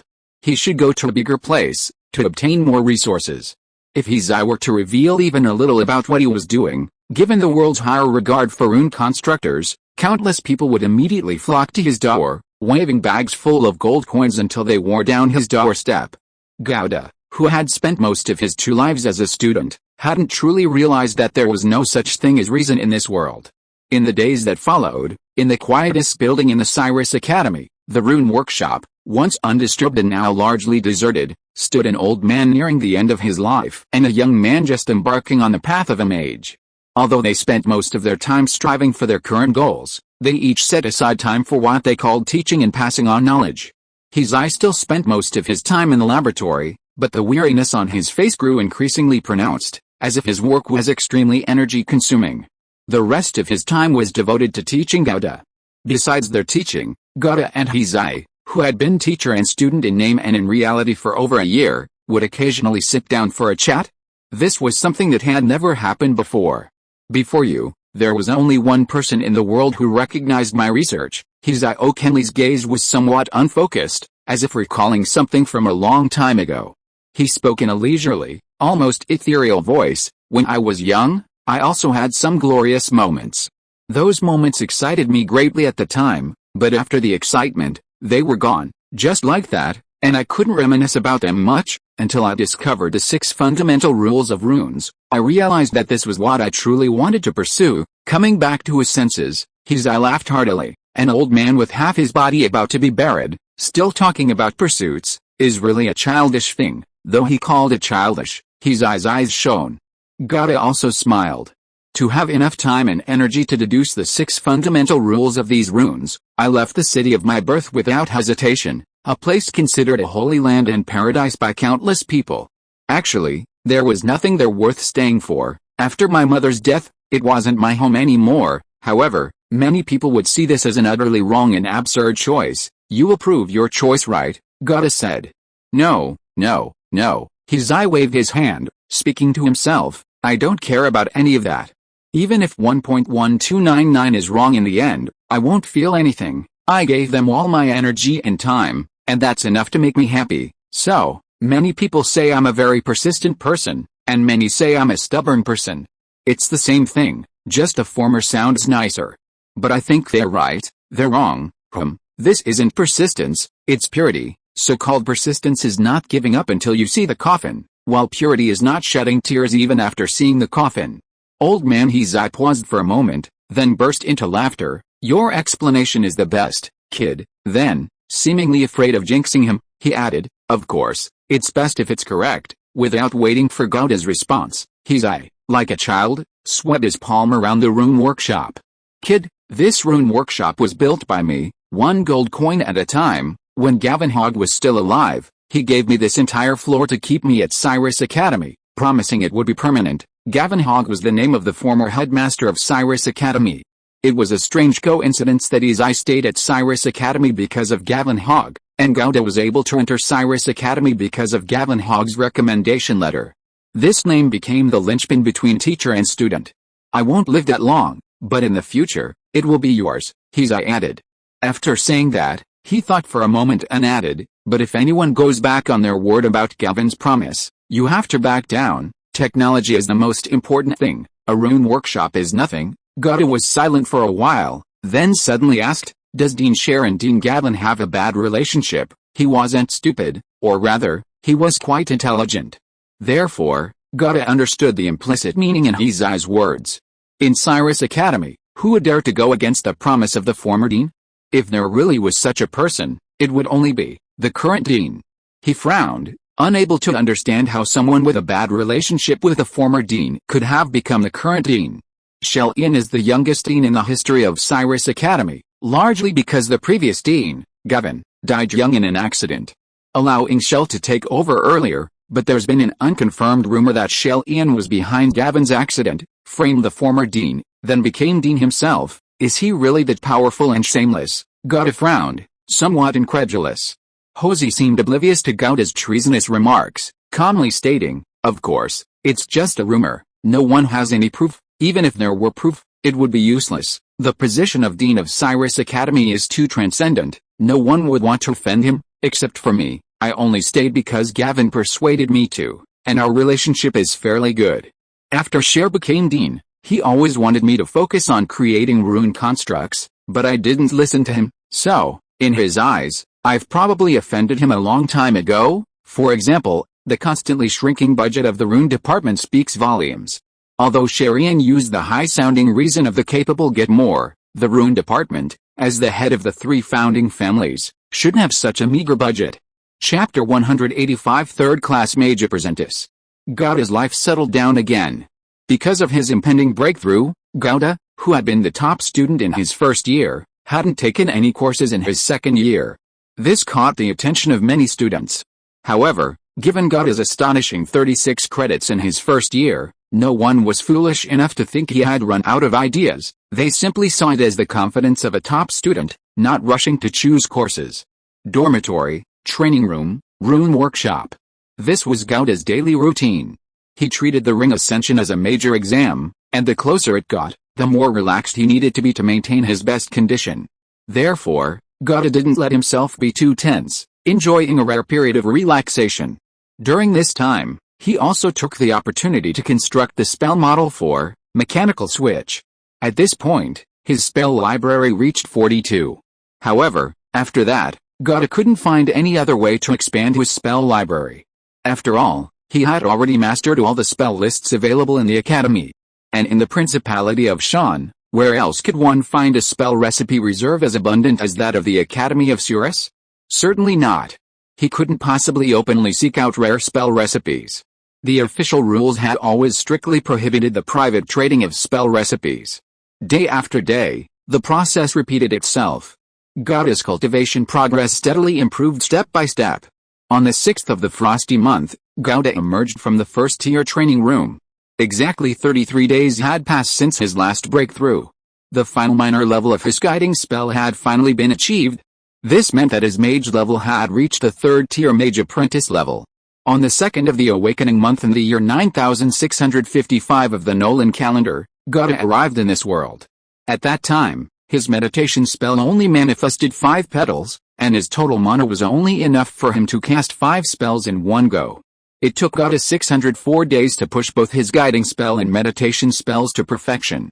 Compared to the transmigrators in those novels from his previous life, this cultivation speed was indeed not very impressive. But in the Duchy of Zinnan, this was already top-tier mage talent. At least Gauda was satisfied with his progress. "Are you sure you want to apply for the Ascension Water now?" The committee member, Rachel, looked at Gauda with surprise.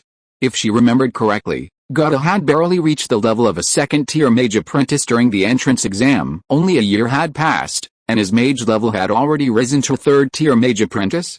"Yes, committee member Rachel, I feel I'm ready. It's time to try and advance to 1st ring mage." "When did you reach the level of a 3rd-tier mage apprentice?" committee member Rachel couldn't help but ask. "Just yesterday," Gauda replied truthfully. Hearing this, committee member Rachel couldn't help but frown. "How old are you this year?" 14. "That's still young. No need to rush. The golden age for advancing to 1st ring mage is before 20. You've only just reached the 3rd rank mage apprentice level. You should accumulate experience for a year or 2 before trying to advance to 1st ring mage. Specialization has a significant impact on a mage's future. If you accumulate experience for a year or 2 as a 3rd rank mage apprentice, you'll have a chance to awaken a more powerful specialization when you advance to 1st ring mage," committee member Rachel earnestly advised. Many students at Sayers Academy actually reach the 3rd rank mage apprentice level within a year or 2 of entering the academy. However, most people stay at the 3rd rank mage apprentice level for another year or 2 before attempting to advance. Look at Jerica. She stayed at the 3rd rank mage apprentice level for over 3 years before trying to advance to 1st ring mage. Seemingly afraid that Gauda wouldn't listen to her advice, committee member Rachel brought up Jerica again as an example. "No, committee member Rachel, in my philosophy, a mage's cultivation should be a relentless pursuit. I don't want to waste too much time in the mage apprentice stage," Gauda insisted. Of course, The reason was that he had already accumulated enough foundational knowledge long before reaching the third-level mage apprentice stage. Alright, committee member Rachel didn't interfere with the student's decision. Since Gouda insisted, she didn't try to persuade him further. However, before that, we need to test your mage level, she added. The time it takes for a student to reach the third-level mage apprentice stage has always been a significant factor in the application for the Spirit Ascension Water. This is to prevent students from submitting their applications prematurely before reaching the third-level mage apprentice stage, maliciously increasing their weight. Gouda nodded, having no objection. Come with me, committee member Rachel said, standing up. The world of mages isn't like the immortal cultivators in novels, where one can know another's cultivation level with a mere divine sense. Unless the mage is willing to cooperate, it's very difficult for anyone other than the mage themselves to accurately determine their mage level. Even with cooperation, some external testing methods were still needed. Led by committee member Rachel, God arrived at a quiet room. The room was small and empty. However, intricate runes were clearly visible on the floor. God immediately recognized it as a complex testing magic circle. Go in and stand in the center, committee member Rachel pointed directly to the center of the magic circle. God nodded slightly, calmed himself, and stepped inside. As God stood still, a slight fluctuation of magical energy immediately rippled through the air. The seemingly dormant runes on the ground gradually lit up, their light weaving into a complex pattern that enveloped God. The test had begun. God could feel an unknown force rising slowly from his feet along his body, stopping at his brow. The next moment, this force seemed to transform into fine needles, piercing his brow and attempting to penetrate it. God's mental energy unconsciously formed a barrier to block this force. Hold on, committee member Rachel's voice echoed in his ear. Upon hearing this, Gouda knew this was the testing method. He closed his eyes tightly, concentrated, and focused intently on resisting the penetration of the needle. As time passed, the light of the magic circle grew increasingly dazzling, then reached a peak before dissipating completely. Gouda slowly opened his eyes and looked at committee member Rachel beside him. If you can last for more than 30 seconds, it means your mental strength has reached the level of a third-grade mage apprentice. Next, come with me to test your magic power, committee member Rachel said. The magic power test was even simpler. Casting 20 spells in one go was enough to pass. After completing the test, the two returned to the office. I'll submit your application. With your age, and your credits and GPA in your first year, this application for the Spirit Water will definitely be approved. Committee member Rachel took out a document, quickly filled in Gouda's information, and said to him after Gouda confirmed it was correct. Approximately how many days will it take for me to receive the Spirit Water? Gouda couldn't help but ask. It should be ready within a week, or even 3 days if things go smoothly, committee member Rachel conservatively stated. Thank you, committee member Rachel, Gouda replied gratefully. Leaving the committee, Gouda slowly exhaled a breath of stale air. After a moment's thought, he headed towards Gavin's tower. He needed to first inform Lizai that he had submitted his application and, once the Ascension Water arrived, he planned to attempt to advance to the first ring mage level in the next few days. He also wanted to take the opportunity to consult Lizai about his experience in advancing to the next ring. After all, for Gouda, advancement was still something full of unknowns. And Lizai, besides being a third-tier rune constructor, was also a third-ring mage, so his experience was undoubtedly rich. Chapter 186, Excerpt. Does reaching the third-level mage apprentice level mean you have to advance directly? Hearing Gouda's words, Lizai confirmed, don't you need to consolidate your skills a bit more? Normally, after reaching the third-level mage apprentice level, it's best to consolidate one's skills for a period before attempting advancement. I had already consolidated my skills quite a bit before becoming a third-level mage apprentice. Gouda felt embarrassed to completely brush off Lizai and told the truth. I learned things quite quickly, including spells. I see. Lizai couldn't refute Gouda's statement. He thought for a moment and then proactively asked, is there anything I can help you with? Mentor, I mainly want to ask you about your experience when you advanced to the first ring mage level. Gouda hesitated for a moment before speaking. If possible, could you see if you have any spells that aren't in the Academy's library? He hesitated slightly, as proactively asking Lizai for spell recipes felt somewhat offensive. After all, in most cases, a mage's spell recipes were one of the spells they possessed.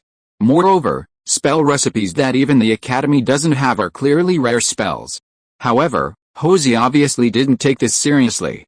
He thought for a moment and said to God, "Wait a moment." Hosey walked to the experimental table in the center of the workshop, picked up paper and pen, and handwritten 2 spell recipes for God on the spot, then handed them to God. Druidic trick alteration, 0 ring. Whisper to the spirit of nature and create one of the following effects. Create a small, harmless sensory effect that forecasts the weather conditions in your location for the next 24 hours.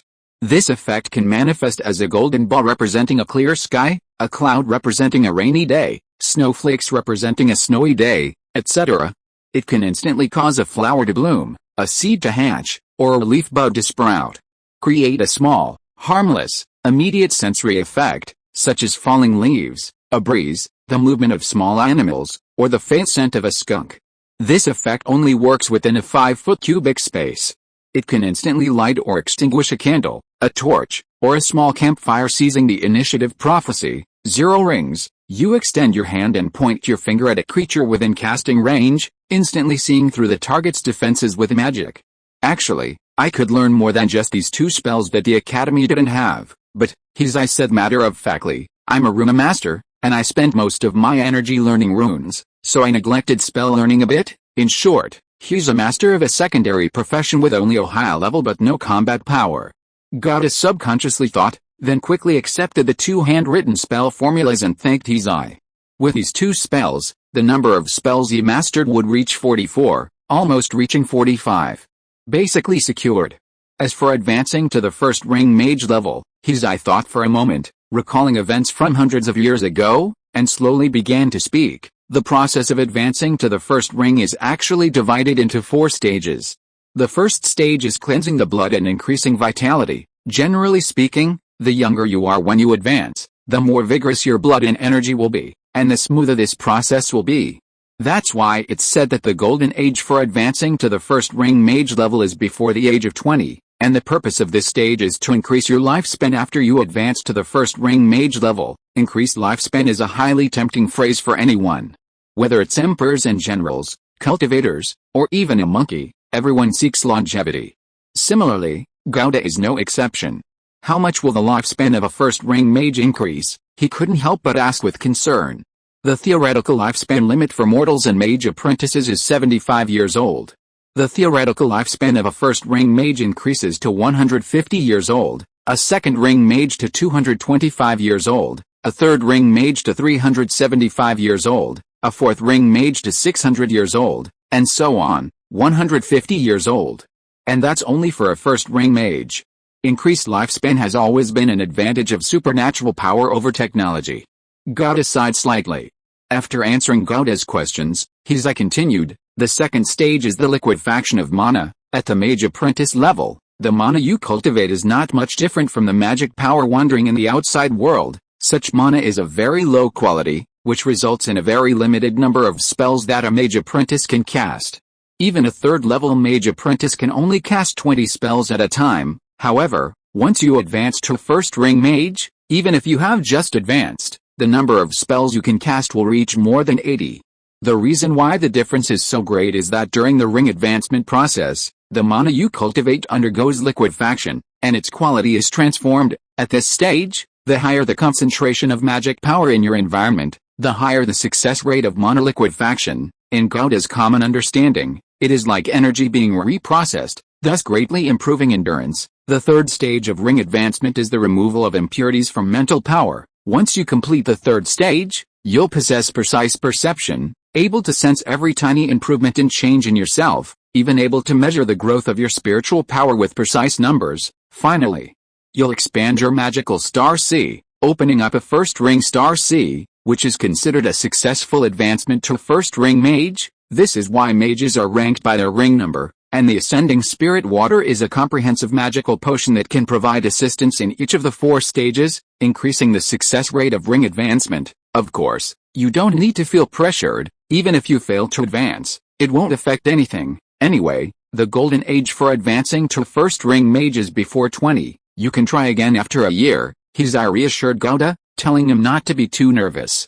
For someone like Hizai who had been through it all, advancing to first ring mage wasn't a big deal. But he still remembered the tension he felt when he tried to advance. To draw an analogy, advancing to first ring mage was like the college entrance exam. Although there are many more tests in life afterward, most people have a particularly deep impression of the college entrance exam. I understand, Gauda thanked him. Wait a minute, I have something for you, Hizai said again. After speaking, he went into the laboratory and came out with a document in a short while, handing it directly to Gauda. It was obviously prepared in advance. Gauda took it and saw that it was an application form for the use of a third-level cultivation room, with Hizai's signature at the bottom. When you advance, you can do it in the third-level cultivation room. With the assistance of the rising spirit water, it can almost guarantee that you will complete the second stage smoothly, Hizai said. You don't need to worry about the cost. The Academy allocates a certain amount of free use time for the third-level cultivation room to its instructors every year. I haven't used it once this year, so it's enough for you, he added. That was indeed a bit of a waste, that was Gauda's first reaction. Then, he quickly thanked Hizai. Don't be so polite with me, Hizai said with a smile. I have no wife or children. You are my student. After I leave, everything should be inherited by you. For those things that cannot be inherited, take advantage of how much you can use while I'm still here. As he spoke, Hizai glanced at the details in the workshop. Everything here was pieced together by his own hands. Don't let the Academy benefit from it, he concluded. Alright, Gauda, however, thought of his previous mentor, Seta, and felt a pang of emotion, while his eyes unconsciously darted to observe Hizai. Although the old man had recently displayed remarkable energy, as if he had become decades younger, it was visibly that the yellowish-brown spots on his face were increasing. This gave Gauda a bad feeling. Chapter 187 The Waiting of a Scroll. The continent of Nolan is vast. On this expansive continent, stories unfold every moment. Most of these stories are like drops of water in the ocean, causing no ripples. But some stories, initially like ordinary raindrops entering the sea, fall silent, seemingly mundane and uneventful, but many years later, they unleash a tsunami that sweeps across everything. Nolan Calendar 9366. Southeast corner of the Nolan continent's map. A coastal city adjacent to the Nolan Strait. Here lies Nolan's premier port, its premier trading city, and the most important shipping hub between Nolan and Terra, Linhai City. It is the most prosperous city in the entire Mage Plain, without exception. On the massive, magnificent, and majestic Gate of the Sun, the four emblems representing the four major merchant families of Linhai City shine brightly, symbolizing the undying glory of these families. And indeed, Linhai City, though no longer young, still exudes the vibrant energy of an 18-year-old girl. As long as Linhai City exists, the four major merchant families controlling it will never decline, rather, they will grow stronger with the support of Linhai City. This should be the case. History has repeatedly proven that human civilization, regardless of its system, time, or place, will inevitably succumb to bureaucracy once social classes and structures emerge. Anna stood silently before the small building belonging to her family. As one of the four wealthiest families in the city, or even on this continent, the O'Kenley family's building was not made of gold as rumored. It didn't even have a trace of gold on its surface. But everyone in the family knew that everything the family had originated from this building. It originated from the original owner of the building, Eddie O'Kenley. Many years ago, before the O'Kenley family was what it was, he researched and created the first O'Kenley alchemical weapon in that building. From then on, the O'Kenley family became the O'Kenley family. This small building was later converted into the spiritual thinking building. Within the family, any invention or creation deemed valuable could be reported to the spiritual thinking building for evaluation and approval by the family. Outstanding individuals could even rise to prominence with a single invention. Everyone has worries, even children who have grown up on private magical airships, let alone ordinary people. Anna was currently troubled. She had no idea that the family's spiritual thinking building now required payment to submit a report. If she remembered correctly, respect for technology had always been the family's motto, right? The obese Grand O'Kenley leaned against the entrance of the spiritual thinking building, looking at the silent and unsophisticated Anna, and asked expressionlessly, "Have you made up your mind?" Anna gripped the hem of her neat but plain long dress tightly, twisting it forcefully. Seeing this, Grand turned to leave. "Wait, Lord Grand." Seeing Grand about to leave, Anna couldn't help but call out to him. Under his impatient gaze, amidst a rustling sound, she produced an exquisite crystal card incongruous with her attire. "This is my husband's pension from the family. He's been testing alchemical weapons for the family for a full 131 years. This is the crystal card for 131 years. Take it, Anna said with difficulty, her lips barely moving. Grange took the crystal card and said again, "Give it to me." Anna then carefully took out a scroll she kept close to her body and cautiously handed it to Grange. "Lord Grange, this is Ezai's research. He's always been a gifted child. This research is remarkable. You must help report it to the family," she couldn't help but add in a low voice. Thinking of the incomprehensible text and derivations within the scroll, she recalled the bewilderment she felt when she first encountered runic literature, and a surge of awe and pride welled up within her. Because these things were written by her son. Gran took the scroll, glanced at it, and walked into the spiritual thoughts pavilion, not even bothering to acknowledge Anna. Anna watched anxiously as Gran took the scroll inside, her hands still twisting the hem of her skirt, muttering to herself, "You must help report this to the family." She knew how much open and covert ridicule and disdain her child had endured over the years, how much suffering she had suffered. As a mother, she only wanted to prove her child was capable. She believed it wholeheartedly. Even though she didn't understand a single thing on the scroll. Even though what was on the scroll had always been considered useless, the delusions of a madman. The ancient wooden door slowly closed.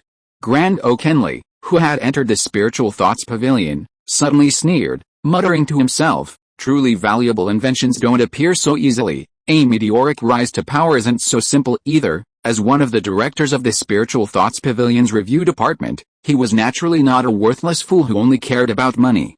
He had already seen the scroll Anna had submitted and confirmed it was worthless. It was precisely because he deemed it worthless that he dared to extort money so brazenly. Basic rules of runes?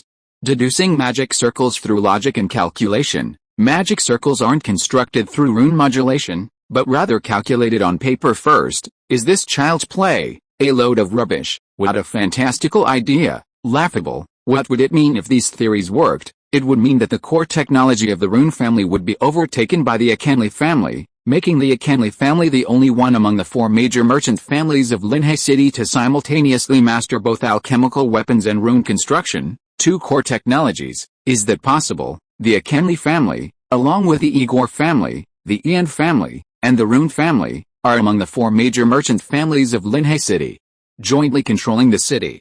Their business spans 2 continents, accumulating endless wealth. Each family possesses a core technology as its pillar industry. The Igor family's core technology is magical airships. They possess the most advanced airship propulsion and weapon technology, thus monopolizing transportation. The core technology of the Aeon family is auric crystal, possessing high magical density, safety, longevity, and reliability. They can compress the magical power of tons of magic crystals into a small crystal and maintain its stability. Whether it's airships, large alchemical weapons, or super-large magic arrays, their operation relies on auric crystal. Auric crystal represents energy. The O'Kenley family, on the other hand, possesses the most advanced magical alchemy skills, inheriting ancient alchemical secrets and leading the way in alchemical weaponry, creating countless astonishing alchemical weapons. In their magnificent workshop, the Sea Forge, in the coastal city, new techniques are born and circulated every day. O'Kenley alchemical products are in high demand worldwide. Alchemical weapons represent armory. Finally, the Rune family masters rune construction, representing the strongest individual power. They have the largest number of rune constructors in the world. Of course, because rune construction cannot be mass-produced, the Rune family's wealth is not as great as the other 3 families. However, the only Tier 8 rune construct in the world, Ode to the Sea, located in Linhay City, was created by the Rune family and is currently firmly in their hands. This single Ode to the Sea is enough to solidify the Rune family's position. Only one Tier 8 rune construct master has ever existed, hence only this one Tier 8 rune construct exists. Now, some say it's possible to bypass rune tuning through calculation and create magic arrays beyond one's tier? And this person is merely a Tier 2 rune master. In Grand's view, this is nothing more than a ridiculous and laughable delusion by a low-level rune master. It's like a poor person guessing that a nobleman must have 2 bowls of soy milk at every meal, drinking one and throwing the other away. Isn't that laughable? Chapter 188 The Waiting of a Scroll. He'd taken the money and done the job. Grand didn't simply toss the scroll, which he considered worthless, into the trash. He didn't dare do that, it was against the rules. He simply walked into the auditing department's warehouse. The spacious warehouse contained several enormous cabinets. These cabinets were filled with delusional fantasies of those who attempted to rise to the top in one fell swoop, seemingly possessing some knowledge, but actually having little value. Just like the scroll in his hand. Over the years, these fantasies had accumulated to an unknown number, perhaps thousands, perhaps tens of thousands. Grand didn't care about the exact number, he simply placed the scroll in one of the cabinets. If nothing unexpected happened, its fate was sealed at this moment, to lie quietly in this enormous, dark storage cabinet filled with its companions, awaiting its 500-year preservation period before being retrieved and destroyed. 1 day, 2 days. 1 month, 2 months. 1 year, 2 years. The scroll lay in a massive cabinet, alongside its fellow delusional dreamers, its fate uncertain, awaiting the light of day for countless years. Fortunately, the cabinet was specially made, dust-proof, insect-proof, rot-proof, and decay-proof. There was no need to worry about it rotting before its 500-year preservation period. As time passed, the scroll's existence was gradually forgotten. In fact, by the next day, Grand had completely forgotten its existence. Only one mother remembered it. Until time moved forward several more steps.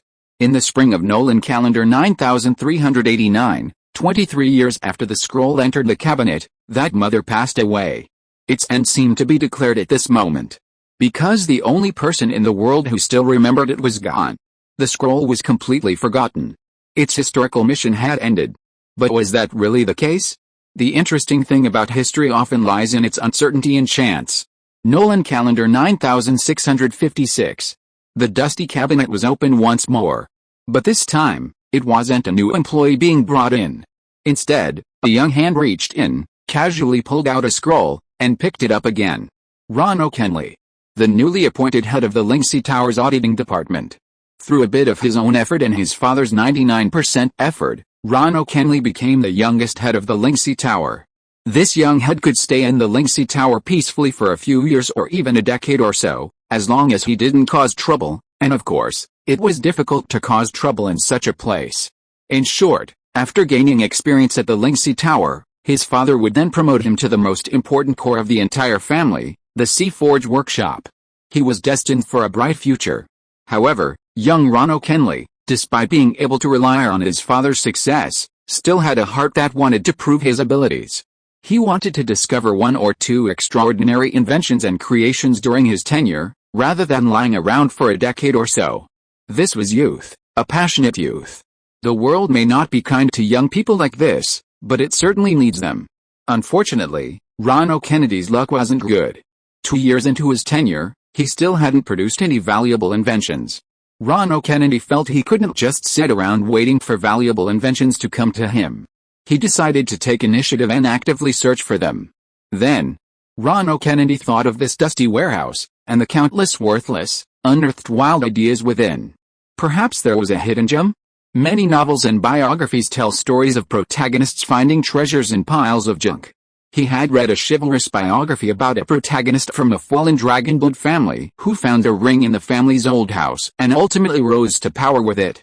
A key characteristic of young people is their decisiveness. So, Ron O'Kennedy excitedly barged into the warehouse, randomly opened a cabinet, and casually took out a scroll. In fact, conducting cross-checking and secondary appraisal of the items in the warehouse is one of the responsibilities of the auditing staff. However, it's clear that not many people are truly dedicated to this task, and few are willing to do something so thankless. Young people like Ron are often seen as troublemakers by older folks who are used to a relaxed lifestyle and whose passion has been worn down by monotonous work. Undeniably, troublemakers are annoying most of the time. But equally undeniable is that the wheels of history are often driven by troublemakers. Runic rules? Logic and calculation? Interesting. Ron opened the scroll, initially just glancing at it casually, but found the content unexpectedly novel. This is another characteristic of young people, strong tolerance. They are often more accepting of unconventional and unorthodox new things. Ron smiled and began to carefully examine what was written on the scroll. Half an hour later, Ron finished reading the scroll with shining eyes. He wasn't a runa master, nor did he understand runic literature. But he was a staff member of the Spiritual Thoughts Pavilion's review department, which at least showed that he had a certain eye for detail. Even if his knowledge wasn't in this field, he had a certain ability to judge. This thing seems complicated, Ron made a preliminary judgment. But it was only a preliminary one. After all, professional matters should be left to professionals for evaluation. Ron thought for a moment, picked up the scroll, closed the cabinet, left the warehouse, and went to his office. He quickly and skillfully wrote a report, stamped it with his official seal, and then repackaged the report and the scroll together. He instructed his subordinates to take it to the family's rune workshop for professional appraisal. Even though Ron had a certain status and background, he wasn't really anything special within the behemoth that was the O'Kenley family. So this package ultimately had to go through 2 approvals and 3 transfer steps before arriving at the rune workshop 4 months later. The staff at the rune workshop received the package, signed the receipt, carefully examined it, and placed it in room number 1. The contents of room 1 would soon be shared with the masters of the rune workshop. Ron's report still carried considerable weight. 3 days later, Rickon O'Kenley, one of the masters of the O'Kenley family's rune workshop, entered room 1 and opened the package. Young people are so easily excited.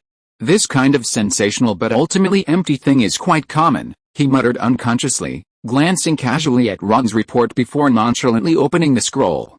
20 minutes later, Master Rickon O'Kenley's expression changed drastically, and he hurriedly left room 1. Quick, inform the elders. There's been an incredible discovery. A hurried but excited voice rang out in the communication room. The workshop staff, dressed in war clothes, looked in astonishment at Master Rickon, who was practically bursting in with the scroll in hand, feeling slightly shocked. It had been a long time since they had seen the masters behave like this. And the fact that he was directly informing the elders indicated that this was a discovery of the highest level. The staff member dared not ask further questions.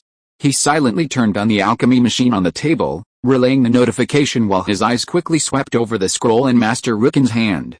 He glimpsed the signature at the very end, Hosey O'Kenley. A completely unfamiliar and unremarkable name. Another hour later, the O'Kenley family's highest meeting began. The central topic of the meeting was a scroll. This scroll had finally broken through the heavy siege of bureaucracy and arrived before the elders of the O'Kenley family, at the O'Kenley family's highest meeting. From 9,366 to 9,656. It had waited 290 years. Chapter 189 Ascending Ring. The Spirit Ascension Water, which Rachel had originally expected to arrive in 3 days at the earliest and a week at the latest, was only notified to be collected by Gauda on the 20th of Frost Moon, a day he hadn't been told to go and collect it. It was supposed to take at most a week, but something unexpected happened. Committee member Rachel explained as she handed the Spirit Ascension Water to Gauda. It seems that the border has discovered some movements of the Holy Empire. The capital has been on high alert for the past 10 days or so they haven't had the time to review the Academy's application. The Holy Empire. Gauda frowned instinctively upon hearing this. After a year of study at Sayre's Academy, he was no longer the ignorant country bumpkin he once was, and he clearly understood what this meant. It must have just been a few mages from the Holy Empire's legion passing by. The border scout mages, overly alarmed, reported it immediately, committee member Rachel said, spreading her hands. After all, this is the Holy Empire. It's understandable that they're nervous. However, the alert was lifted in the capital 2 weeks after it was sounded. It should have been a false alarm. Shan is, after all, one of the duchies that are quite far from the Holy Empire's border. Even if the Holy Empire were to expand its influence towards the border of the Golden Flower dynasty, Shan wouldn't be its first target. There are several duchies between Shan and the Holy Empire. This is precisely why the alert was lifted so quickly. No matter how you look at it, even if the Holy Empire were to take action, the Duchy of Shan wouldn't be the first to be affected. Gauda, who had taken a course Geography and War Geography of the Nolan continent, shared the same opinion, nodding in agreement and accepting the ascending spirit water from committee member Rachel without further thought. Cultivation building, registration counter. Today, the staff member here was a young female mage in a student's uniform, who seemed to be working and studying on a mission from the academy. Gauda handed over his identification badge along with the application form Hizai had given him. Help me open a third-tier training room. The female mage, who hadn't paid much attention at first, perked up immediately upon hearing this, her face showing surprise. A third-tier training room, she confirmed. Yes, Gauda nodded. The application form is here. The female mage took the application form and glanced at it. The reason written on it was, Ring Ascension. No wonder. She suddenly understood. After checking the application form, the female mage took out his identification badge, flipped through the booklet, arranged a training room for Gouda, and said, "Training room number 3 on the 4th floor. Once inside, just swipe your identification badge to activate the magic note array." Gouda nodded slightly, then went up the stairs and ascended the 4th floor of the training building, reserved only for high-rank mages. For the first time, he found his training room number 3 and skillfully activated the magic note array. The magic concentration in the training room surged visibly, reaching a threshold of 1034 before stopping. The small training room was so densely packed with magic that it was visible to the naked eye. Gouda decisively sat cross-legged and took out the Spirit Ascension water. The Spirit Ascension water was dark red and viscous like lava. Gouda's eyes narrowed slightly as he opened the bottle. Although the Spirit Ascension water had a very strong color, its smell was extremely mild, almost imperceptible. He took a deep breath, brought the bottle to his lips, tilted his head back, and gulped it down. The viscous liquid didn't clog the bottle, flowing directly into Gouda's mouth. A cool, slippery, jelly-like sensation quickly filled Gouda's mouth. It then slid down his throat and into his stomach. A moment later, the viscous Spirit Ascension water erupted in Gouda's stomach like lava. The cool sensation instantly turned into intense heat, penetrating every vein in Gouda's body. Gouda knew this was the medicinal power of the ascending spirit water, helping him complete the first stage of his ascension, cleansing his blood and increasing his vitality. The powerful medicinal force flowed throughout his body via his blood vessels. Under the influence of the medicine, Gouda's body felt like a furnace, his blood bubbling and gurgling like boiling water. His body convulsed involuntarily due to the intense heat. Gouda's skin was now burning red, with steam constantly rising from his pores. This was the expulsion of impurities from his blood. The entire process lasted about 15 minutes. Aside from the intense heat being somewhat unbearable, everything went smoothly. Gouda was only 14 years old, the prime of his life, in the golden age for advancing to the first ring of a mage. Even without the aid of the ascending spirit water, he would hardly fail in the first stage of his ascension. The powerful medicinal force of the ascending spirit water wasn't consumed much in the first stage. Soon, it gathered again, transforming into a surging torrent of heat that rushed directly into Gouda's lower abdomen. There, the magic power resided. After the surge of heat, the magic power within Gouda's body instantly became restless, forming a vortex that spun violently. Every 300 rotations, a drop of clear, liquid magic power would seep from its bottom. The dense magical energy in the cultivation room, like a cloud of mist, was guided into Gouda's body, continuously replenishing the vortex. A second drop of liquid magic power began to condense. Then came the third, the fourth, the fifth. Soon, Gouda had condensed the 20 drops of liquid magic power needed for the upgrade. He could clearly feel a fullness and heaviness in his lower abdomen, which contained the magic power. This indicated that the liquid magic power had reached his current limit and could not be increased further for the time being. With the dual assistance of the spirit upgrading potion and the third-tier cultivation room, the liquefaction of magic power proceeded exceptionally smoothly, without any unexpected incidents. Gouda had no time for joy. Instead, he pressed on with renewed vigor. The medicinal power of the ascending spirit water, leaving his lower abdomen, continued to flow, heading straight for Gouda's mind. With a deafening boom, a loud sound echoed in his head, his crown chakra instantly clear, and his thoughts became incredibly active. Countless thoughts surged forth, chaotic yet clear. A sense of déjà vu washed over Gouda. He had experienced this process when soaking in the waters of the soul's deepest sea. Wasn't it about cleansing and sublimating the soul, eliminating mental distractions? But this time, it was even more profound. Gouda's thoughts became increasingly clear. Gradually, he experienced sensations completely different from before. Gouda discovered that his perception had been elevated to an incredible level. It was as if everything in the world had become clear. Most importantly, he could now accurately perceive the total amount of mental energy he possessed 100. This was the starting standard mental energy value for a first-ring mage. As if divinely inspired, this number emerged from his perception when Gouda attempted to describe the strength of his mental energy. This is precisely the sign of completing the third stage of the Ascension Ring, precise perception, because his soul had been soaked in the waters of the soul's deep sea, cleansing it. This step was far simpler than Gouda had imagined, even smoother than the first two. The medicinal power of the Ascension water, with just a gentle push, allowed Gauda to effortlessly eliminate distracting thoughts from his mental energy. This step, in fact, should be the most difficult of the 4 stages of the Ascension Ring. Generally, most mage apprentices progress faster in guided magic than in meditation. Therefore, when they ascend, their magical power has long since reached the limits of the apprentice stage, already perfectly refined. However, their mental energy has only just broken through to the 3rd level mage apprentice level, and its foundation is somewhat unstable. 3 of the 4 stages of the Ascension Ring have been completed, leaving only the final step, opening a ring of stars. If you are listening to this novel on a channel other than Fanfic World, it means it was downloaded and re-uploaded without effort. We warmly invite you to visit our channel, Fanfic World. There you will find the original version of this story and many other novels of various genres. We look forward to seeing you dive into a world of incredible novels. Chapter 190 Specialization, Adaptive.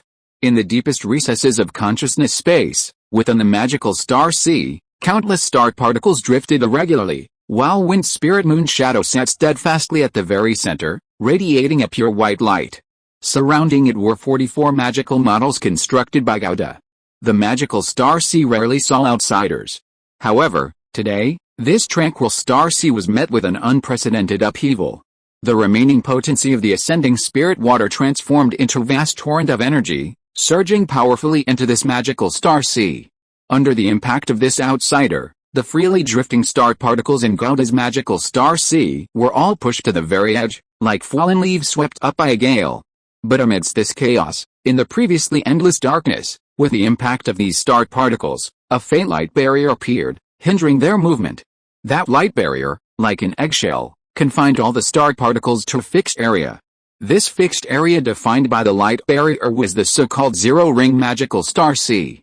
The star particles in the zero-ring spell sea can only be used to construct spell models for magic tricks. Beyond the light barrier lies a much wider area, the first ring spell sea. There, wandering are star particles that can be used to construct first ring spell models. What Gauda needs to do now is break through this hazy light barrier and open up the first ring spell sea. With a slight thought, just like constructing spell models, his mental energy extends like fine threads, shuttling between the star particles, using his mental energy to guide those irregularly moving, disorganized, and undisciplined star particles. After eliminating distracting thoughts in the 3rd stage of ascending the ring, Gauda's mental energy has reached the standard of a first ring mage, and he easily gathered a large number of star particles without too much effort. The residual medicinal power of the ascending spirit water then surged into the star particles that Gauda had guided. As if on drugs, and indeed they were, these star particles suddenly became agitated and powerful. Gauda decisively guided the star particles, condensing them together, and launched an attack on a point of the light barrier. This process was quite strenuous. These star particles, after taking the drugs, were much harder to control than before. Even with Gauda's newly enhanced mental strength, manipulating them still felt sluggish. It was as if he were being weighed down by something incredibly heavy, each step a burden. Fortunately, this burden was barely bearable.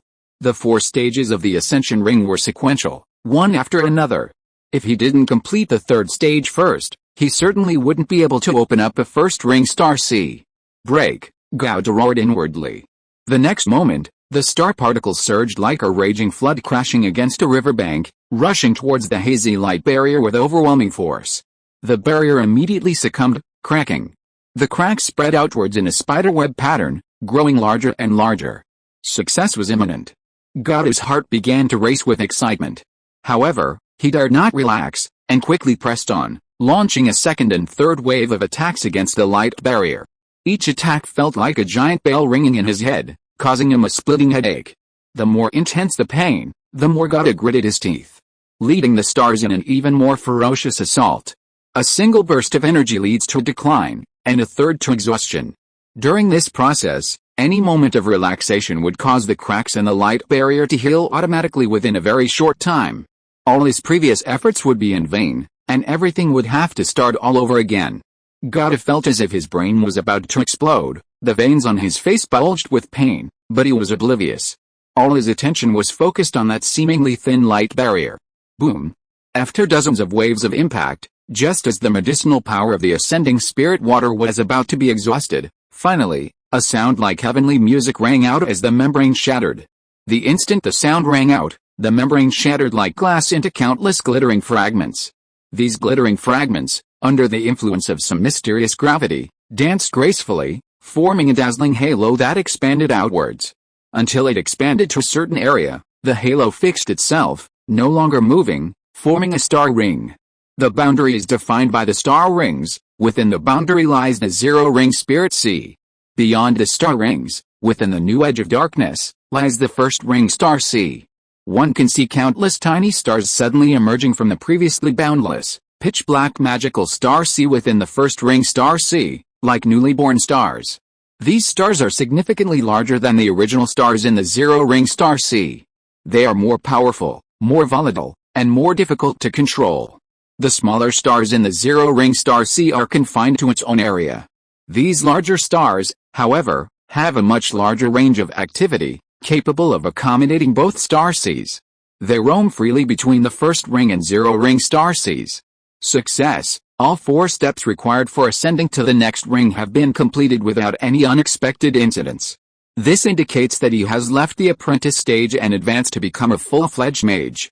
What about my specialization? Gauda felt a surge of power within him, far greater than before. While overjoyed, he was also filled with doubt.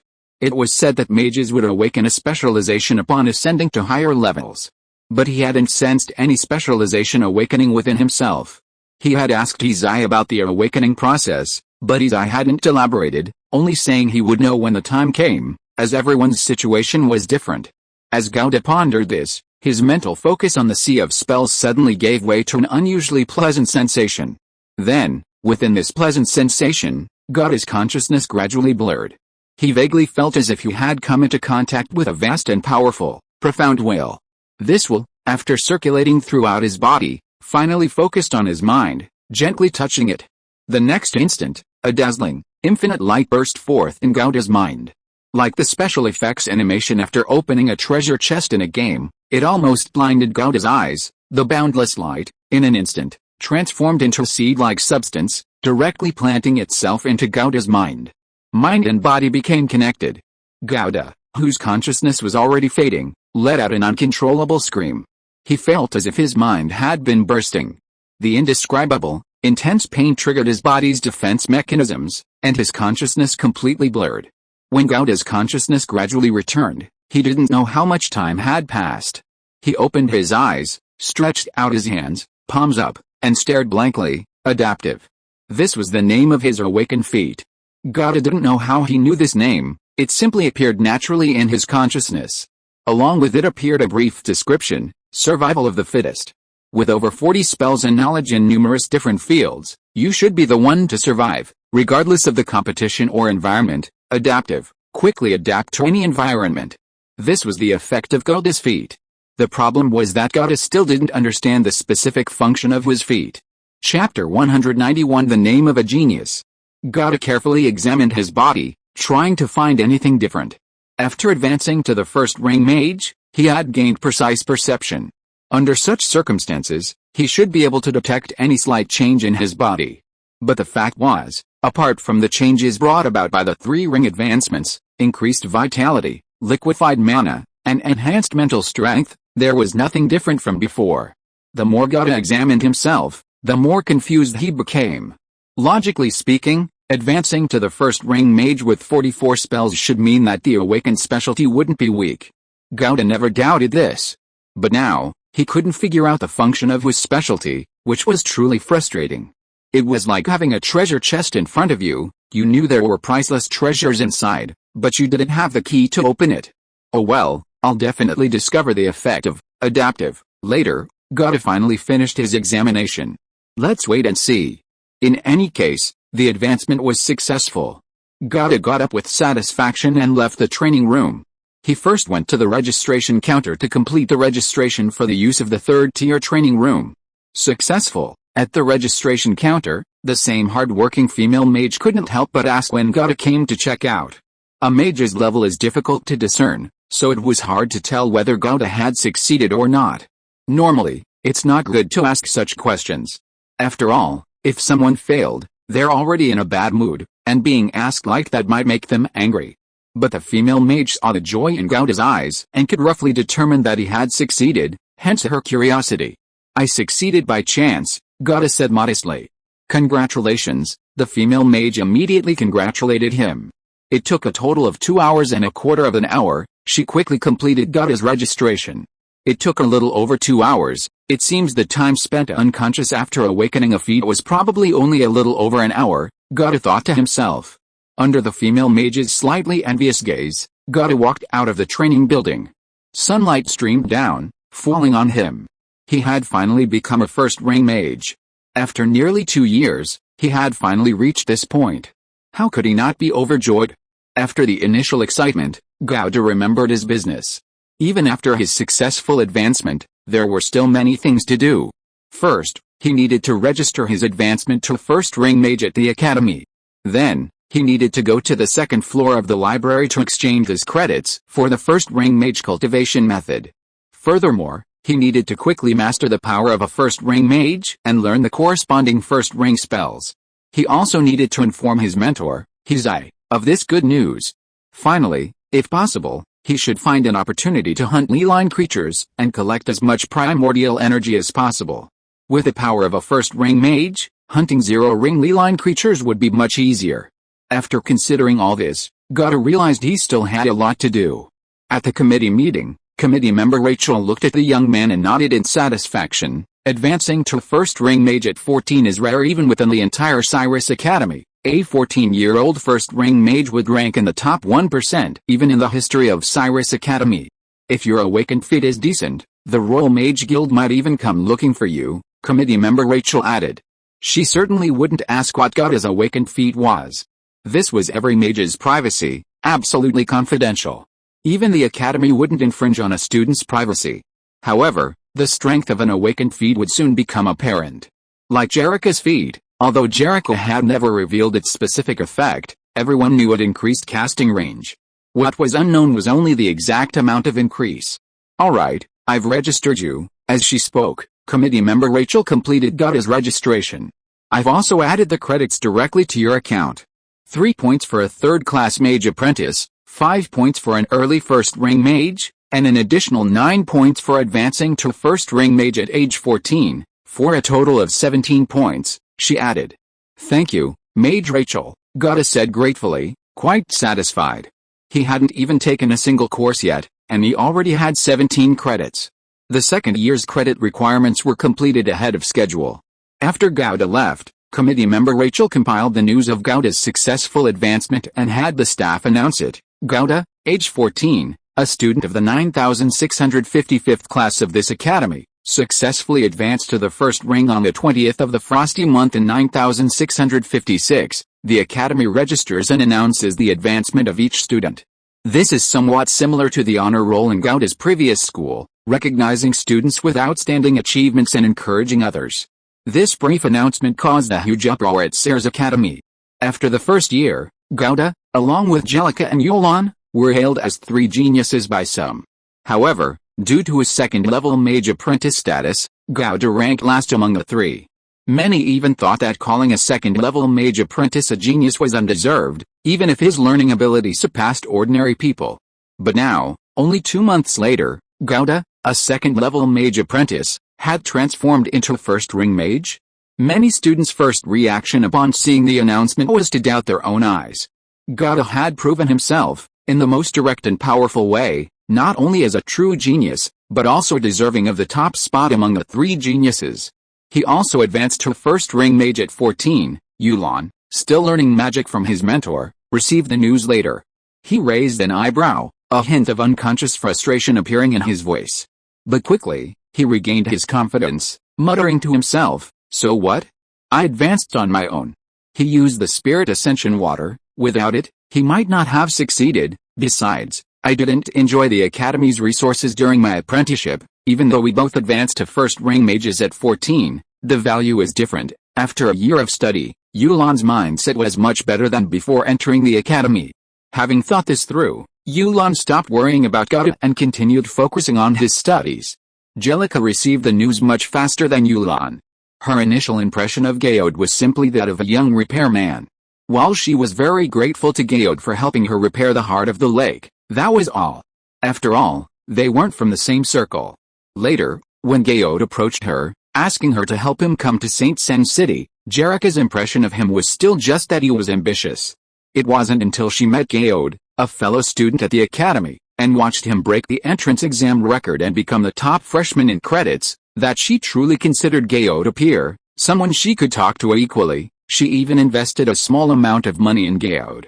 And today, upon seeing the news of Geode's successful advancement, Jerrica was stunned for a moment before involuntarily pumping her fist in excitement. She made a profit.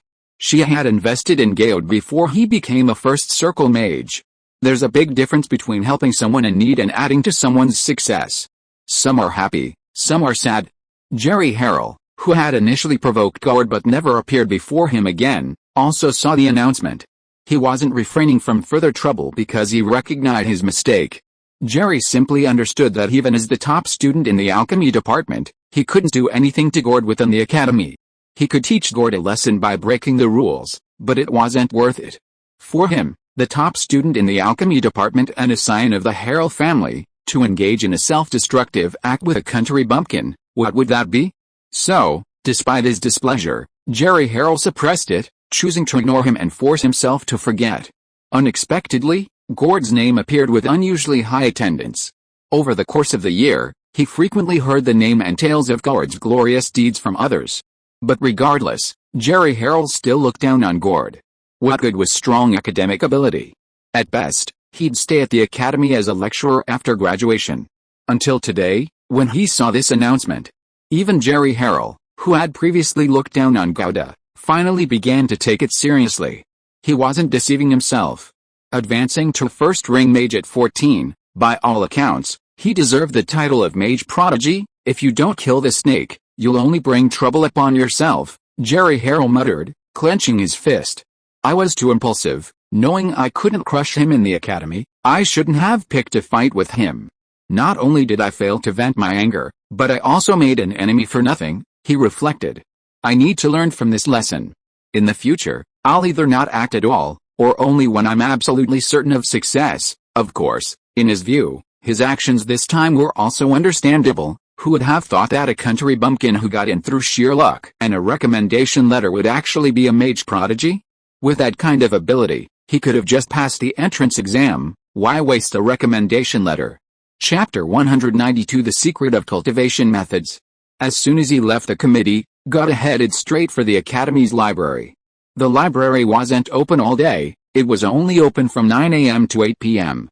Especially the old mage guard in the second floor. He was quite old. It was a miracle he wasn't late or leaving early, let alone working overtime. Upon reaching the second floor, Geode met the old mage for the fourth time. Seeing Geode enter, the old mage put down his teacup and asked curiously, "What brings you here this time? Surely he wasn't here to buy spell recipes again." Geode smiled shyly. "I successfully advanced to the first ring mage level today and came to see the formal mage's cultivation method. The apprentice guidance method and apprentice meditation technique were only applicable to the mage apprentice stage. Once one became a formal mage, the cultivation method had to be changed." The old mage looked at Geode with surprise. "I didn't expect you to have such good talent." "Not bad, not bad," Geode replied, too embarrassed to deny it directly. "That would be too cheeky. Take a look yourself first." The old mage casually pulled a book from the pile on the table and tossed it to Geode. Then he leisurely picked up his teacup and sipped it. All the information about cultivation methods recorded in the academy is in there, including specific levels, effects, cultivation conditions, and the credits required for exchange. If you don't understand anything, just ask me. I should be able to answer most of your questions. Geode hurriedly took the book and opened it to look at it. Cultivation methods were also divided into levels, but not as detailed as the novels he had read in his previous life, which divided them into 4 major levels: heaven, earth, profound, and yellow, and each major level was further divided into 4 minor levels: low grade, middle grade, high grade, and top grade. The cultivation methods here, like spells, were only divided into 2 levels: common cultivation methods and rare cultivation methods. Geode opened the book. The first few pages recorded common cultivation methods: primal secret art, ordinary cultivation method. Practicing this art can enhance a mage's performance in beast taming. movement, intimidation, and nature-related spells. In addition, depending on the mage's level, abilities such as peril perception, extra spellcasting, fast movement, wild intuition, and mental fortitude can be gradually acquired. This art requires consuming beast blood to exchange for 25 credits. Sound weaving secret technique, common cultivation method. Practicing this technique enhances a mage's performance in sound-based, hypnotic, and charm-based spells. Furthermore, depending on the mage's level, abilities such as rapid recovery, combat inspiration, and broad learning can be gradually acquired. Practicing this technique requires the mage to have sufficient understanding of music. Required credits: 25. Elemental Spirit Pact, common cultivation method, enhances performance in elemental spells. Required credits: 25. New Moon Meditation, common cultivation method, enhances spell performance and cultivation speed in dark and nighttime environments. Required credits: 25. Breath and breathing technique, common cultivation method, significantly increases a mage's mana. Required credits: 25. After casually flipping through the descriptions of a few cultivation methods, a multitude of questions immediately popped into Gauda's mind. This was the tragedy of being born a commoner. Many things only became apparent when encountered. Apprentices are required to practice guidance techniques and meditation separately, so why is there only one single cultivation method after reaching the first ring mage level? This was his first question. Because after becoming a formal mage, meditation can no longer enhance mental strength. Gauda's question was a common one, and the old mage explained calmly, it's like military training. In the early stages, basic training can improve strength, but once strength reaches a certain level, that basic training becomes ineffective. From the first ring mage onwards, most of our mental strength improvement comes from the soul sublimation brought about by mage-level breakthroughs, as well as certain specialties or the side effects of cultivation methods. Therefore, formal mages no longer distinguish between meditation and guidance methods. There is only one cultivation method. Gauda suddenly understood. Aren't there differences in strength between ordinary cultivation methods? Also, are rare cultivation methods always stronger than ordinary ones? Gauda asked again. These two questions were still the most common questions asked by most commoner mages who are new to cultivation methods, and the old mage wasn't surprised at all. Firstly, regarding the first question, ordinary cultivation methods themselves don't have obvious differences in strength, but for an individual mage, there are differences. Different cultivation methods essentially develop in different directions. For example, a mage who has awakened the beast-taming specialty, practicing the primal secret technique, with its powerful combination, will definitely be stronger than practicing the sound-weaving secret technique. For him, the primal secret technique is stronger than the sound-weaving secret technique. But this is only for him, because if there is another mage skilled in hypnosis, then for him, the sound-weaving secret technique will definitely be stronger. That's all. What suits you best is the best. As for the second question, the old mage thought for a while before giving his answer. Yes and no. How so? Gauda frowned slightly. Normally, rare should be stronger than common, so this yes and no confused Gauda. Rare cultivation methods aren't always more powerful than ordinary cultivation methods, but they certainly possess unique characteristics and abilities that are hard to find in ordinary cultivation methods. From this perspective, rare cultivation methods are indeed more powerful than ordinary ones. However, the conditions required for cultivation using rare methods are often more stringent. If these conditions cannot be met, insisting on choosing a rare cultivation method might not even be as powerful as an ordinary one. Ordinary cultivation methods, in most cases, are applicable to any mage and don't have many barriers or suitability requirements. It's like choosing a major. Finance has a high ceiling, right? But without connections, you might struggle to find a job after 4 years of study. It's better to go to vocational school and learn a skill. Choosing a cultivation method is the same principle. Gauda instantly understood the difference between ordinary and rare cultivation methods. As he flipped to the back of the book, intending to see if there were any rare cultivation methods suitable for him, he asked, if I choose a cultivation method now, and later encounter a more powerful one that suits me, am I forced to abandon the abilities of my original method and start anew? Or am I forced to continue with my current method? This was a question that had just crossed Gauda's mind. In novels, protagonists often acquire the most powerful cultivation methods from the start for various reasons, so they never have to worry about these issues.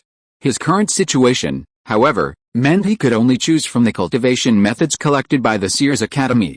Although Seers Academy was the best mage academy in the Duchy of Xinan, Gouda, having studied geography, knew that the Duchy of Xinan was actually just a very insignificant small duchy on the Nolan continent.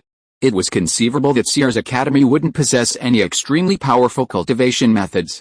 Furthermore, he knew he couldn't stay confined to the Duchy of Xinan forever. Once his mage level was higher and he left the Duchy of Xinan, he would surely have better opportunities and encounter more advanced cultivation methods. Would he then have no choice but to give them up? What are you thinking about? Unexpectedly, upon hearing this question, the old master looked at Gouda with a strange gaze, as if he were a savage. So-called cultivation methods, in essence, are essentially a special kind of training method. However, ordinary training methods train physical fitness, while cultivation methods train magical power. Then let me ask you, if you were originally using a rather rudimentary training method, and later received guidance from someone else, learning a more efficient method, and immediately switched to this advanced method, would the physical fitness you originally developed through the rudimentary method be completely lost simply because you abandoned the old method? No. Gouda said sheepishly. The old master used a very vivid analogy, instantly making Gouda understand the principle behind changing cultivation methods. Of course, changing your cultivation method won't cause your cultivated magical power to dissipate, but the abilities gained through the old cultivation method will disappear. However, if you're reluctant to give up the abilities of your original cultivation method and are greedy enough, you can choose to cultivate two cultivation methods simultaneously. Using the analogy of training methods, one method focuses on increasing strength, while another focuses on increasing agility. These two methods enhance abilities in different areas. If you train using two methods simultaneously, you can increase both strength and agility at the same time. The same applies to cultivation methods. Doesn't that mean the more cultivation methods a person cultivates simultaneously, the more powerful they become? Gouda asked. Not quite, the old mage said calmly. Simultaneously cultivating multiple cultivation methods can indeed grant a mage different abilities and enhance the performance of spells in multiple directions. It can even create powerful synergies through combinations of different abilities, but the drawbacks are also obvious. Leaving aside the additional resources required for each cultivation method, just considering the cultivation progress, due to the limitations of mental strength, your daily cultivation time is limited. To manage multiple cultivation methods simultaneously, the time allocated to each method will be greatly reduced. This will cause a mage's progress in each cultivation method to be slower than that of a mage who only cultivates one, and often, the abilities of cultivation methods increase with each level. A mage who cultivates two cultivation methods will likely be stronger than a mage of the same level. But they will likely be weaker than a mage who starts cultivating only one cultivation method simultaneously. The reason is simple. If you cultivate two cultivation methods and reach the late stage first ring realm in both, you will naturally be stronger than a mage who only cultivates one late stage first ring cultivation method. But I started cultivating at the same time as you, and because I only chose one cultivation method, my progress is far faster than yours. I've already advanced to second ring mage, and with my mage level, I can easily crush you. Moreover, advancing a mage's level is inherently time-consuming. Choosing multiple cultivation methods, while granting more abilities, also wastes twice the time. You might not even be able to advance to the next ring before your lifespan ends. Therefore, choose the cultivation method that best suits you at the moment. If you encounter a more suitable advanced cultivation method in the future, simply discard the old one as resources for the new one, exchanging it for the new cultivation method's level. This is the conventional path suitable for the vast majority of mages. Do you understand what I'm saying? The old mage, his throat dry from speaking, leisurely picked up his teacup, took a sip of fine tea to moisten his throat. I understand, Gouda said earnestly. As he spoke, he had already turned to the last few pages of the book, the section introducing rare cultivation methods. There weren't many, only 6 rare cultivation methods in total. Golden Dawn Holy Light, rare cultivation technique. Practicing this technique enhances a mage's performance in spells related to light, healing, fire, persuasion, and intimidation. It increases a mage's resistance to necromancy-related spells. It allows spells cast by the mage to deal extra damage to evil spirits and undead creatures, and it increases a mage's resistance to mind spells such as charm and hypnosis. Furthermore, depending on the mage's level, abilities such as divine perception and guardian aura can be gradually acquired. This technique is only for males and requires the mage to maintain purity, This technique must be practiced under sunlight. Requires 50 credits to exchange. After browsing the first rare cultivation technique that caught his eye, Gata immediately realized the power of rare cultivation techniques compared to ordinary ones. Rare cultivation techniques provide mages with far greater boosts than ordinary ones. Continue reading. Dragon Breath Inhalation, Rare Cultivation Technique. Practicing this technique increases a mage's total mana gain and recovery speed. This technique requires dragon blood, shadow meditation, rare cultivation method, starlight secret pattern, rare cultivation method. Gata flipped through several pages, finding that he either didn't meet the requirements of these rare cultivation methods or they didn't suit his taste. For example, with Golden Dawn Holy Light technique, he was indeed still pure, meeting the cultivation conditions. And the abilities it brought were indeed stronger than ordinary cultivation methods. The problem was, what about the future? Who could guarantee what would happen in the future? He dared not put himself in a shackle prematurely.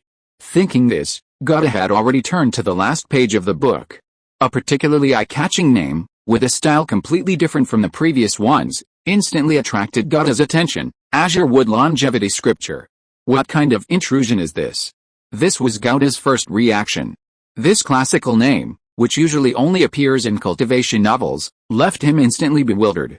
With curiosity and a sense of unease, Gata continued reading. Azure Wood Longevity Scripture, Rare Cultivation Method. Practicing this method enhances a mage's performance in beast taming, healing, nature, perception, and plant-related spells. It also increases a mage's lifespan, cultivation speed, and spiritual power.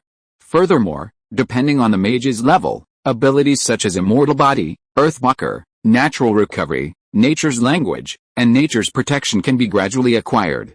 This method requires selecting a specific plant as a sacred object to extend one's lifespan. Once the sacred object dies, the lifespan extension is completely lost. This method also requires absorbing the essence of plants. The more abundant and higher quality the essence, the faster the mage's cultivation speed. Requires 25 credits to exchange. Chapter 193, The Greenwood Longevity Scripture. This, Azure Wood Longevity Scripture, seems a bit different from other cultivation methods. After reading the introduction to the Azure Wood Longevity Scripture, Gata looked up and couldn't help but ask. The name of this cultivation method was simply too fantasy, almost giving him the illusion that he had transmigrated again. Oh, this is an Eastern cultivation method from the Central Plains continent, the old master said nonchalantly.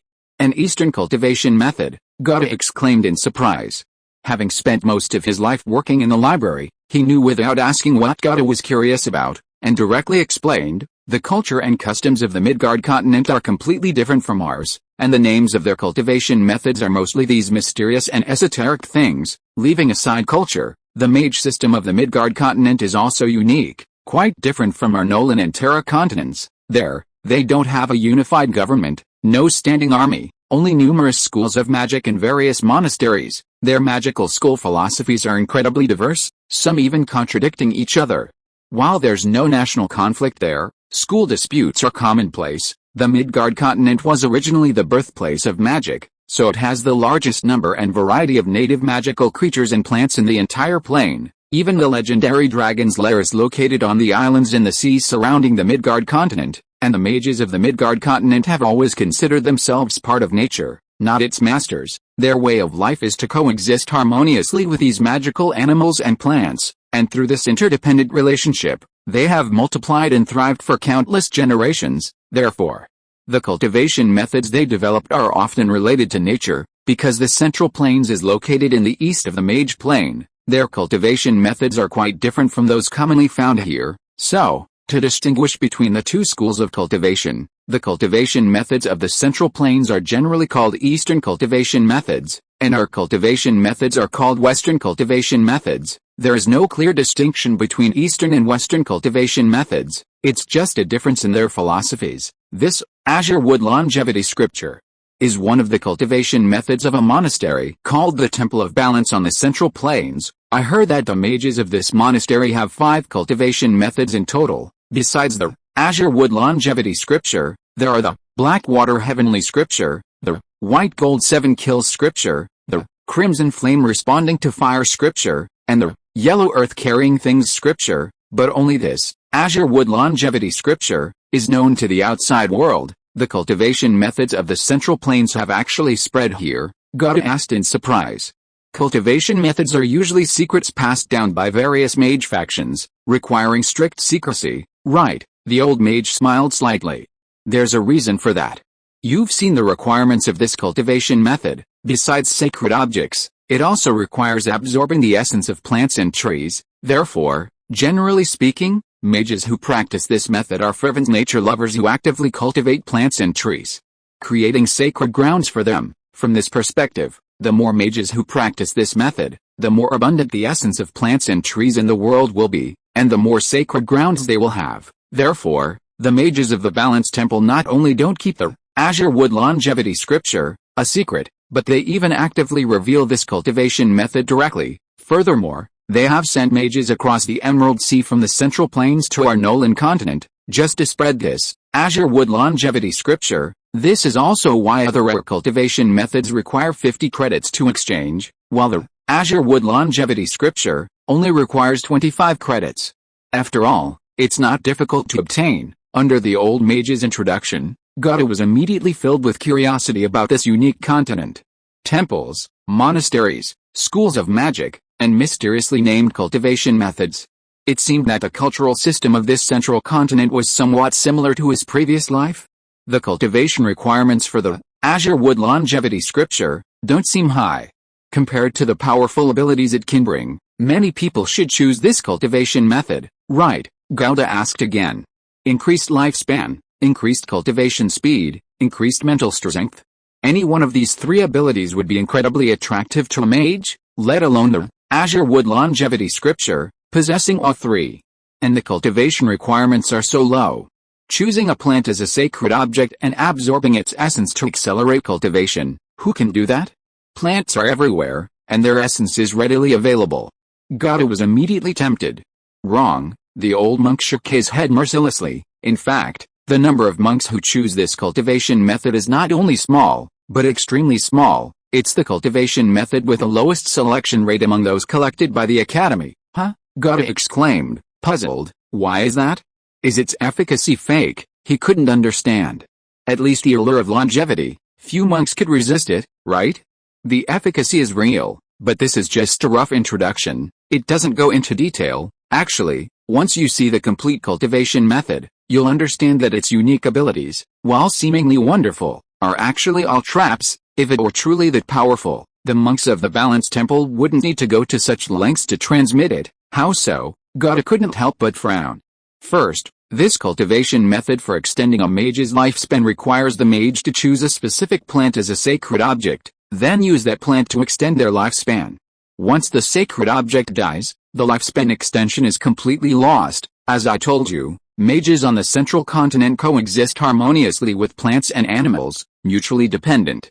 This cultivation method embodies this principle. The Azure Wood Longevity Scripture has a hidden requirement for choosing a sacred object. Before selecting one must communicate with a plant. Only after gaining the plant's approval can one form a pact with it, designating it as a sacred object, and thus gain lifespan extension through it. 1/10 of the sacred object's lifespan can be converted into your lifespan, and the conversion rate is only 1/10. In other words, a plant with 1,000-year lifespan can only contribute 100 years of its lifespan to extend your lifespan by 10 years. The problem is that the lifespan of most plants is also limited. Living to a few hundred years is already rare.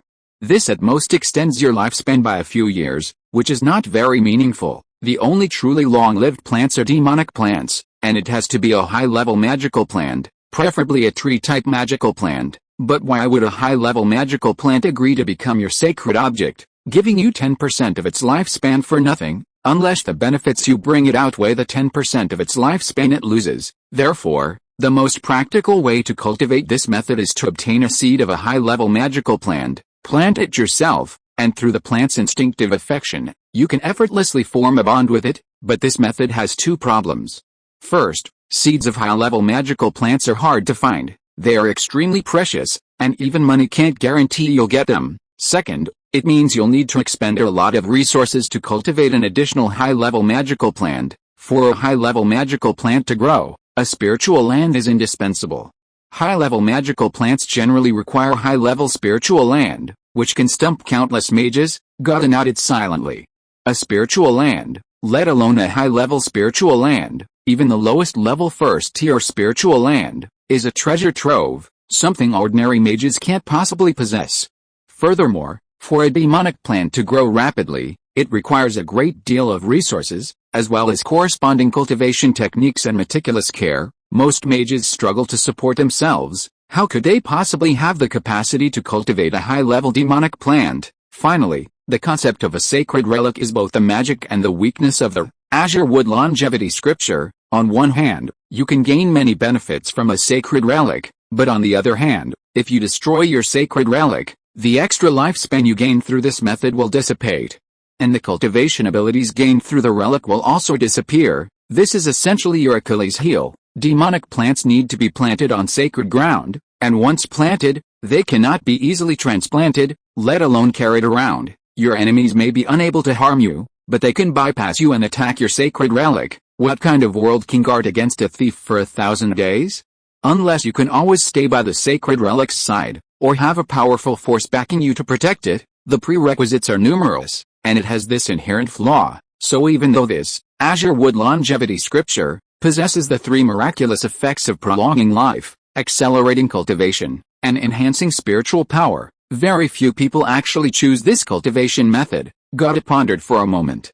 After saying so much and observing for so long, have you decided which cultivation method to choose? I've decided. Which cultivation method have you chosen? The old master asked curiously. I need to go back and think about it carefully before making a decision, Gata said earnestly. As for now, I want to buy 1 or 2 first-ring spell recipes. Chapter 194, Obtaining a Magical Pet. Cough, cough. The old mage, who was drinking tea, choked and coughed for a long time before recovering.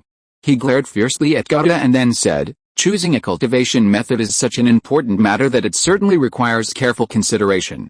Once you've decided on your future path, it's best to ask your mentor for advice before making a decision. But you, kid, the old mage snorted and tossed over a piece of parchment containing a list of first-level spells. First-level spells are the most numerous of all levels of spells, but there are few that are practically essential to learn. Despite his annoyance, the old mage still gave his advice. Language proficiency, mage armor, shield, and environmental tolerance. You can prioritize these 4 spells. Don't rush to learn damage spells. As you level up your spells, the power of most spells will increase, which is enough for your current needs. A first-level spell recipe costs 25 gold, the old mage added. He had already discerned that Gata wasn't a noble mage, but rather of commoner origin. And each first-level spell requires approximately 40 gold in raw materials for its corresponding potion. That means to master even one first-level spell, not counting time and effort, you'll need to prepare about 65 gold. 65 gold. Gata calculated that his current savings were 240 gold and 18 silver. Even if he used it all to learn spells, he could only master 3 first-level spells. They say the poor study literature and the rich study martial arts, but compared to a mage, that's nothing. A mage is simply burning through money. I already have over 50 credits, are there any extra discounts? Gata suddenly remembered something. The old mage paused, then nodded subconsciously. If you have over 50 credits, I'll only charge you 20 gold for a first-level spell recipe. He then raised an eyebrow, suspiciously asking, it's only been 2 months since the second year started, and you already have over 50 credits. Gata handed over his identification badge, shrugging, I'm quite quick to learn. What can I do? Language proficiency, environmental tolerance, shield spell. He put down the parchment, readily accepting the advice, and selected 3 spells. After verifying Gata's credits and confirming they were correct, the old mage silently went into the library at the back and retrieved the 3 spell recipes Gata needed. Payment upon delivery. But Gata wasn't finished. He looked through the 3 spell recipes, and after confirming them, he raised a question that had troubled him for a long time. Why don't the spell potions recorded in the spell recipes have corresponding mixing steps? This will be covered in the second stage of the Mage Basics course. You've advanced too quickly, so you don't know yet. This time, the old mage didn't look at Gata with the same eyes he'd given a savage, and patiently explained, because spell potions aren't really potions in essence. You just treat them as materials for constructing spell models. Tricks can use mental energy to connect the stars and construct the spell model, But from the first level of spells onwards, because the stars become heavier, mental energy is insufficient to support the spell model's framework, you need to rely on spell potions. The most important thing about spell potions is all the properties of the materials themselves, therefore, you just need to mix them together according to the recipe's quantities. Unlike other potions that require pre-enchantment and precise control of their properties during mixing, you could even eat the main and auxiliary ingredients of the spell potion raw if you have a good appetite, the old mage said, spreading his hands. Of course, most people can't swallow them, so I suggest you boil them down into liquid before consuming them, he continued. If spell potions needed to be prepared like regular potions, then the head of the three families wouldn't be the rune master, but the potion master. Indeed, if spell potions required potion masters to prepare, potion making would inevitably become essential knowledge for every mage, and its status would be vastly different. With all his questions answered, Gauda left the library satisfied. Back in the first district, he thought for a moment and took out the acquire a magical pet spell recipe he had obtained through a trade with the mage Ral. He had also received the corresponding spell potion along with it. In other words, he could now attempt to construct the spell model. As a newly minted first-ring mage, Gauda was eager to experience the power of first-ring spells. He immediately went to the meditation room to disassemble the spell model. Compared to magic tricks, acquire a magical pet, as a first-level spell, has a whopping 37 spell nodes. This means it requires controlling 37 spell stars to construct a spell model. The difficulty is more than double or triple that of magic tricks. Even the number of ternary arrays to memorize has increased dramatically from around 10 to 37, significantly increasing the time required. However, this was Gauda's forte, so he quickly mastered the process. Then, Gauda took out a small amount of spell potion, about the size of a bomb. He opened the cap, tilted his head back, and poured it into his mouth. The viscous, light green liquid immediately slid into his mouth. The taste was actually quite good, even having a faint fragrance. But strangely, the spell potion didn't go down his esophagus into his stomach. Instead, it instantly vaporized in Gauda's mouth, transforming into light, ethereal sensation that rushed straight to the depths of his mind. The entire process took only a few seconds. That's it, Gauda couldn't help but be surprised.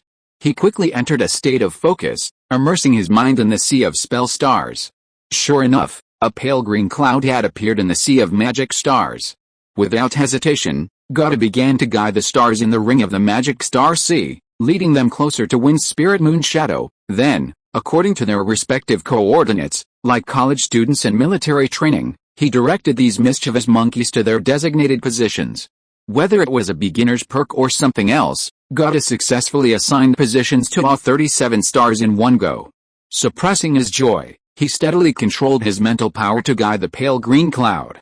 Using the cloud formed by the magic potion as a bridge, Gauda slowly connected the stars that had gained a magical pet. The bridge formed by the potion should actually be called a star track, occasionally shimmering with pale green light. After Gauda connected all 37 stars, the pale green light became even more pronounced. The star trail formed by 37 stars resembled a complex constellation, fixed within Gauda's magical galaxy. Success! Gauda's eyes snapped open, incredulous. He had prepared for a grueling battle after the spell model's complexity had increased dramatically, but he hadn't expected his first attempt at constructing a first-ring spell model to be so smooth.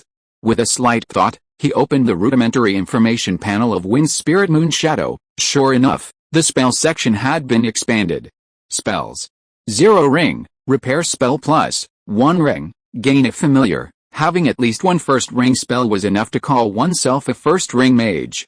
Looking at the constantly flashing yellow plus sign after the gain a familiar entry, Gauda didn't hesitate. With a slight thought, he used his only first-ring essence, Phantom Thorn Centipede, on gain a familiar. This was a rare spell, it was worth it. With Gauda's points added, the Big Dipper representing the origin of the Phantom Centipede, in Feng Ling Yu Ying has shifted out and crashed into the gain a pet spell model he just constructed. The familiar cutscene plays. The spell model continuously sprouts new branches, also with light green star trails, perfectly matching the spell potion.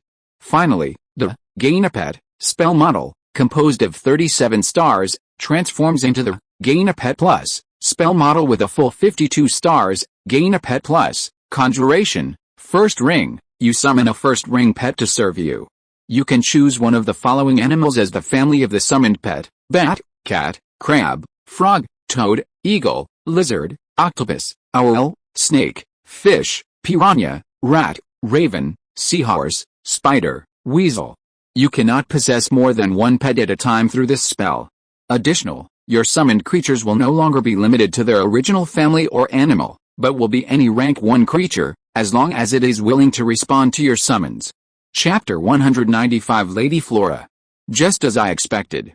After learning the specific effects of Gain a Pet Plus, Gauda had a feeling of I knew it, although Feng Lingyu Ying's stat allocation mechanism was sometimes a bit too unpredictable and elusive. In most cases, one could still vaguely guess the general direction of the stat allocation. For example, with Gain a Pet, Gauda had already guessed before allocating the stats that the direction would either be to enhance the summoning of pets or to potentially break the limitation of only being able to obtain one pet. And that was indeed the case. It could summon any creature of rank 1, as long as it was willing to respond to your summons. In a flash of thought, Gauda silently mobilized the liquid mana within his body and cast Gain a Pet Plus through the spell model. Casting a rank 1 spell consumes exactly 1 drop of liquid mana. That is to say, Gauda now had a total of 20 drops of liquid mana, which was exactly enough to cast 20 rank 1 spells. The instant Gauda activated the spell model, a fantastical star map appeared, surrounding him. It resembled a 6-pointed star array, shimmering brilliantly. Gauda's pupils deepened and became vast. His body remained in place, but his gaze had risen infinitely high, as if from a godlike perspective, overlooking this plane. Of course, everything was blurry and indistinct. A message inexplicably appeared in Gauda's mind: provide a specific description, a specific description. Gauda's thoughts raced. Any rank 1 creature, this any was the biggest advantage of Gain a Pet Plus, compared to Gain a Pet, so it was crucial to fully utilize the advantages of Gain a Pet Plus. The condition that it was willing to respond to the summons was also important, otherwise, the spell would fail. In an instant, Gauda had an idea. A friendly rank 1 creature with the highest potential. Friendly ensured a high probability of the creature responding to the summons, and highest potential maximized the advantages of Gain a Pet Plus. With a bit of luck, maybe he could summon a first-ring dragon cub? Probably not. Dragons are such powerful creatures, even a cub wouldn't be a first-ring rank. Whoosh! Just as Gauda confirmed his request, he found his perspective shifting rapidly, moving countless meters in every breath. The already blurry scenery flashed by like a dream, instantly disappearing beyond the horizon. In an instant, the world spun, the stars shifted. When Gauda's perspective settled, he was in a secluded forest in the dead of night. The moon hung high in the treetops, its light shimmering like rippling water. Under the moonlight, a palm-sized white flower bloomed. Its petals were as white as snow, layered with a faint blue hue, swaying gently in the night breeze. At the heart of this flower, a tiny, delicate creature, resembling a human girl but no bigger than a finger, was fast asleep, its head resting on a large petal. Behind it were 2 light, transparent, petal-shaped wings, closed to its back, like thin gauze. Was this a flower fairy? Gauda didn't recognize the creature, he was only guessing based on its appearance. So, this was a Ring 1 creature that fit the description of friendly and with the highest potential, although he didn't know its origin. Magic didn't lie. Gauda hesitated for a moment. It was clearly sleeping. Wouldn't it be bad to disturb someone's sleep? What if it had a bad temper? But after only a moment's hesitation, Gauda acted decisively. Hesitation would lead to defeat. In the next instant, Gauda's thoughts transformed into Sinal and were channeled into the unsuspecting flower fairy. Respond to my call, become my pet. Respond to my call, become my pet. Ah! Then Gauda saw the flower fairy exclaim in surprise, scrambling to her feet and flapping her little wings, hiding under the petals. However, the petals couldn't cover her entire body, only her head. Gauda instantly began to doubt whether this foolish and timid little thing could really meet the criteria of highest potential. After hiding under the petals for a while, the little thing finally heard the words echoing in her head. She cautiously peeked her little head out from under the petals and asked, "Who are you?" "I am Gauda, a first circle mage, and I wish to summon you to become my pet." "A pet?" The little thing parted the petals and finally bravely revealed herself. "What's that?" Actually, her language was different from Gauda's, but at this moment, their communication was in a very strange state, equivalent to telepathy. So the language barrier did not prevent them from understanding each other's meaning. A magical pet is, Gada paused, realizing that this little one probably had little contact with the outside world, innocent, naive, and a bit silly. This question, however, was difficult to answer. He thought carefully, organized his thoughts, and replied, a partner, a good partner who supports and assists each other. Partner. The little one blinked her amber eyes. She didn't understand the meaning of magical pet, but she knew what partner meant. Then can you help me plant trees? She asked again. Plant trees? A big question mark appeared above Gada's head, but he still subconsciously answered, of course, it wasn't a difficult task. Then I'd like to be your good partner. Seeing Gada agree, she immediately narrowed her eyes, a happy expression appearing on her small face. Not a good partner, a magical pet, Gada corrected. Didn't you say a magical pet is a good partner? She asked, puzzled. I am Gada, but Gada isn't necessarily me, Gada explained. Oh, right, she suddenly understood, as if struck by a thunderbolt. Understood, you're so smart. The words had barely left her lips when the little one's eyes widened, a mixture of joy, embarrassment, and a touch of pride on her small face. Such a complex mix of emotions. Truly, though small, she was full of life. You're a good person. Completely relaxed, she fluttered her little wings and flew back to the flower's stamen. I'm willing to become your magical pet. Just after she said this, the fantastical star map that had surrounded Gada now appeared around her. A six-pointed star array enveloped her, then vanished in a flash. The flower fairy on the stamen disappeared along with it. At Sears Academy, in the meditation room of Building 30, the six-pointed star array flashed brightly and then dissipated. In the original location of the six-pointed star array, a flower fairy appeared before Gada. The spell was complete. He had successfully obtained his first magical pet. Hello, God said, looking at the little one. I already introduced myself, I am the Mage God. He couldn't communicate with the little one, but, gain a familiar. When your familiar is within 100 feet of you, you can communicate telepathically with it. Hello, Mage, I am Lady Flora, the little one replied. Lady Flora, may I ask what you are? God asked again. I am Lady Flora. Lady Flora looked at God with suspicion. She had thought he was quite intelligent before. That's your name, but what are you? God asked patiently. Just like my name is God, but I am human, and there are many, many humans in the world, oh Lady Flora drawled, thinking for a moment, before finally answering, there are not many, many me in the world, there is only one me, so I am me, I am Lady Flora. Chapter 196 Tree Species. God, who had initially intended to inquire about Flora's race to learn about her origins and abilities, ultimately abandoned that idea.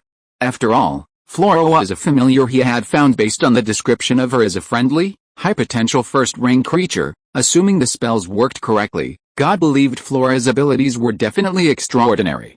He thought for a moment and decided to ask directly. Lady Flora, what can you do? I can plant trees. Besides that, I can plant flowers and grass too. That's all. Isn't that enough? Flora counted, a total of 3. That's enough. God paused for a moment, then asked again, how old is Lady Flora? Potential often requires age to be realized. Even a tiger, strong as it is only a kitten at birth. Very old. How old is very old? The white flowers in the forest have bloomed several times already, and Lady Flora's mother, God circled back to the previous point. What is a mother? The one who gives birth to you. Then Lady Flora doesn't have a mother, Lady Flora said earnestly. I wasn't born. God nodded. Then how did you come into being? Just like that, I was already out the moment I opened my eyes. God was speechless. After a while, Lady Flora flapped her little wings and scurried up to God's face. Mage, she called out. What is it? I also have a question to ask you. Go ahead and ask. What can you do? I can do many things. For example, spellcasting. God snapped his fingers, and a small image similar to Flora appeared before them. Magical trick. I can plant trees too. I can plant flowers too. Of course, I can plant grass too. You're so smart. Flora stared wide-eyed at God, extremely impressed. You can do everything I can. So Lady Flora is also very smart. God understood what she meant. A more satisfied Flora stared intently at God. Why are you staring at me like that, Lady Flora? Mage, you just promised to help me plant a tree. Yes, I promised. What kind of tree does Lady Flora want to plant? This one. Without any apparent effort from Flora reaching into her pocket, a flat, dark brown, oval seed appeared in her palm. The seed's edges were slightly angular, and its surface was covered with a thin seed coat. This is an ash tree seed. God searched his knowledge base and quickly identified the seed species. Not an ash tree, it's called Yugathera, Flora corrected. This is my seed of life. Seed of life? What does that mean? It means that when it grows, I grow, when it dies, I die! Exclamation mark. That's incredibly dangerous. God had never heard of a creature's life being bound to tree seed. Yes, but once you plant it and wait for it to grow, it won't be so dangerous. Why? It will protect itself. How? If a hostile creature gets close, Yugathera will turn it into a motionless piece of wood. Yugathera is much more powerful than Lady Flora. You mean, after Yugathera grows up, it will recognize hostile creatures and attack them? Yes, God seemed to have thought of something, and after a moment of silence, asked, how many years can Yugathera live? Many years. Many. How many years?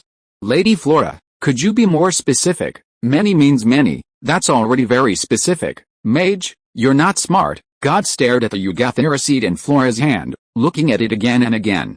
Then how do I plant it? You need to find me a very large piece of land. Does it need to be a sacred land? What is a sacred land? It's land rich in magical energy. No, Yugathera will continuously absorb magical energy on its own, and then it can transform the surrounding land into the sacred land you described. Transform the land into a sacred land, God repeated. Flora didn't know what this meant, but she understood. Just a very large piece of land is enough. Are there no other requirements? For example, humidity, soil quality, temperature. God further confirmed. No need. Yugathera can grow in any soil. It will slowly transform the land into fertile soil. The more trees around Yugathera, the faster it will grow. So you need to help me find a very large piece of land so that I can plant many more trees next to Yugathera, making it grow even faster. Lady Flora is very skilled at planting trees, so you just need to help me find a very large piece of land. Mage, also, Yugathera is very fragile when it's first planted. Mage, you must protect it with me until its sapling sprouts. How long will it take for it to sprout? It will take the moon to rise and set 360 times, 360 days a year. God had a better idea. He thought, and finally asked, I want Yugathera as my sacred relic. Would Lady Flora agree? What is a sacred relic? It's one of the most important things to me. I will do everything in my power to help it grow, but I will also take 1/10 of its lifespan. How much is 1/10? This is everything. God held out both hands, then raised one index finger. This is 1/10. Is there anything else? Nothing. What do you want this 1/10 of your lifespan for? To live longer myself. How long can you live? Right now, I can live through 54,000 moonrises and sunsets. That little. Flora was startled, then looked at God with pity. That's fine, otherwise you'll be too pitiful. Mage, thank you, Lady Flora, you're welcome. Lady Flora agreed to be your pet. When fortune smiles, heaven and earth lend a hand. When fortune turns, even heroes are powerless. These words from his past life came to God's mind. Because he remembered the Azure Wood Longevity Sutra. A tree species that requires no specific growing conditions, possesses self-protection capabilities after planting, and can even transform the land into a spiritual site. What could be more suitable as a sacred object for the Greenwood Longevity Scripture? It's like a godsend. Gouda, who had been preparing to abandon this cultivation method due to its various hidden conditions and limitations, suddenly felt a glimmer of hope. Longevity extension, accelerated cultivation, and increased spiritual power, 3 miraculous effects that no one could refuse. The only problem is, a very large piece of land. That definitely wouldn't work in the academy. He wasn't some noble lord with fiefdoms. But thankfully, there's plenty of undeveloped land in this world. He'll find a deserted place to plant a tree.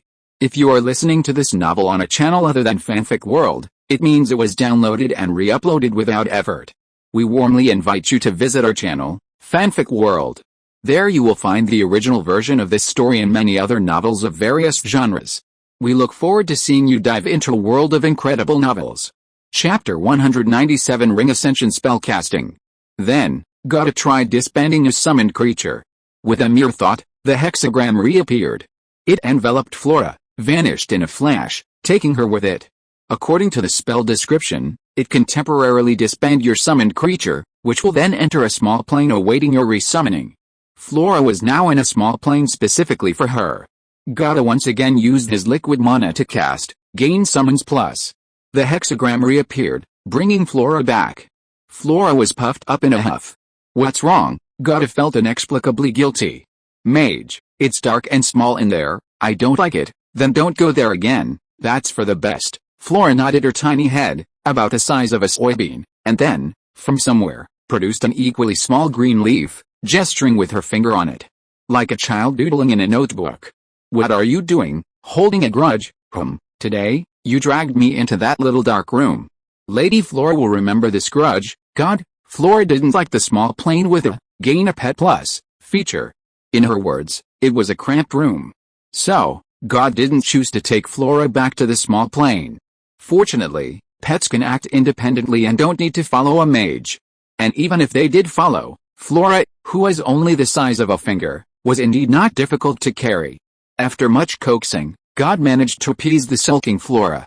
He checked the time, it was already 9 o'clock at night. The second floor of the library was already closed. But God, still very excited and in high spirits, couldn't sit still. He thought for a moment and finally decided to leave his dormitory and head to the Academy's spell testing ground. He planned to familiarize himself with the spell abilities of a first-ring mage. After advancing to the first-ring mage level, a major difference compared to the mage apprentice stage was the acquisition of the ability to cast spells at the ring level. He still rented a private room for half an hour. However, this time, as a formal mage, the room fee had skyrocketed from 5 silver to 1 gold, causing God a considerable distress. You get what you pay for. The room was significantly larger, and the trial puppet was much more durable. Gada aimed at the trial puppet and cast Frostbite, a spell he had previously mastered but hadn't yet tested its power. His liquid mana instantly decreased by 1/4 drop. The trial puppet provided timely feedback, freezing damage, attack power 6. Casting a normal spell only required 1/4 drop of liquid mana. His current total mana was 20 drops, meaning he could cast 80 spells. Gada breathed a sigh of relief after obtaining the exact number. He felt his mana shortage phobia was finally being cured. Let's try ring ascension spellcasting, Gada thought to himself. The so-called ascending ring casting refers to casting a low ring spell with a higher ring mage rank. For example, if Gada is currently a first ring mage and casts trick, he can choose between normal casting and ascending ring casting. Normal casting results in the same effect as casting trick as a mage apprentice. Ascending ring casting, however, increases the spell's power accordingly. Let's take Frostbite as an example. But this time, ascending ring casting consumes 1 full drop of liquid mana. The trial puppet provides timely feedback, freezing damage, attack power 12 degrees. Mana consumption increased from 1/4 drop of liquid mana to 1 drop. But the power only doubled. Gada thought to himself, not finding it unreasonable. This is somewhat like fuel consumption in a car. Compared to the speed of improvement, fuel consumption generally increases exponentially, not proportionally. But regardless, the increase in spell power is obvious. Of course, ascending ring casting has an upper limit, it cannot be ascended indefinitely. Generally, spell casting by up ring 3 times is the limit for most spells. For example, Frostbite has a normal power of 6. A first ring mage upringing it will increase its power to 12. A second ring mage upringing it will increase it to 18, and a third ring mage upringing it to 24. But 24 is the maximum power Frostbite can achieve. Even if you are a 4th ring or 5th ring mage, you cannot increase the power of Frostbite as a spell. Afterwards, Gada tested other spells that hadn't been tested before: poison spray, poison damage, attack power 10, doubled by upringing, blade burst, force field damage, attack power 6, doubled by upringing, moonlight arrow, radiant damage, attack power 4, increased to 6 under moonlight, doubled by upringing, death's bell, deals eclipse damage with an attack power of 8. If a prerequisite is triggered, the attack power increases to 12, doubling the power of the upgraded spell. Besides increasing power, upgraded spells can also have other effects. For example, the King of Spell Damage, Mana Blast, with an attack power of 10, doesn't double its power with upgraded spells. Instead, it adds an extra ray. In addition to damage spells, many other spells can also be upgraded. For instance, water creation increases the amount of water created by 2 gallons with each upgraded spell. Of course, this isn't very significant for most mages. A normal spell creates 2 gallons of water with 1/4 drop of liquid mana, while an upgraded spell creates 4 gallons with 1 drop. It's more efficient to cast the normal spell twice for the same effect, saving half the mana. However, for high priests, it's of great significance. Water Creation Plus is only available as a lottery on the first spell cast of the day. Upgrading a spell is like guaranteeing double the reward if you win. After a series of tests, Gauda left the spell testing ground satisfied. He truly understood what Instructor Hizai meant when he said that fighting across different levels is generally considered almost impossible in the mage world. Not to mention that high-level spells are inherently much stronger than low-level spells. Just this one upgrade spell and the abundance of magical power of a high-level mage are enough to make a low-level mage feel utterly inferior. He couldn't even imagine how he, a mage apprentice, could defeat himself now. So, just how powerful are runic constructs? They actually have the potential to bridge such a huge gap between mage levels, making fighting across different levels possible. Gauda couldn't help but think again. He returned to the first area once more. Gauda suddenly remembered that he hadn't done his first draw of the day. He immediately went to the kitchen and upgraded his spell, Water Creation Plus. He had already had enough good things today, so Gauda didn't have any more expectations and just habitually did his draw. But then, something wonderful happened again. A familiar yet unfamiliar, delicate fragrance appeared in the earthenware jar. Leak-proof water. A full 4 gallons. A short while later, God brought a small cup of leak-proof water up to the second floor. The little thing that called itself Lady Flora was perched on a sheet of paper much larger than itself, staring curiously with eyes that were surprisingly large for her size. God glanced at it. It was his course notes from studying cultivating magical plants. Seeing God return, Flora looked up and asked, puzzled, "Mage, is this how you humans grow plants?" Chapter 198 Heart of Iron. Herbal magical plants, in Flora's words, are collectively called grass. Yes, is there a problem? God replied. Why go through all this trouble? What's so troublesome? Why do you humans need to summarize so many rules? Because only in this way can we understand the habits of magical plants, know what conditions are most suitable for their growth, even for them to advance, know approximately when they will mature, and know what they need at the moment, God patiently explained. Can't you just sense these things directly? Of course not, God suddenly realized, staring wide-eyed at Flora. You can, that's right, Lady Flora can know what they need just by touching them. This is nothing short of cheating. God was shocked. Can Lady Flora know the needs of any plant just by touching it? God asked solemnly. Yes, Lady Flora, I take back what I said earlier. What did you say? I can't plant trees, flowers, or grass. At least compared to you, I'm not good at it, Mage. Then I also take back what I said earlier. What did you say? You're not smart. God pursed his lips, choosing to endure it. He bent down, placed the small cup in his hand on the ground, and pushed it in front of Flora.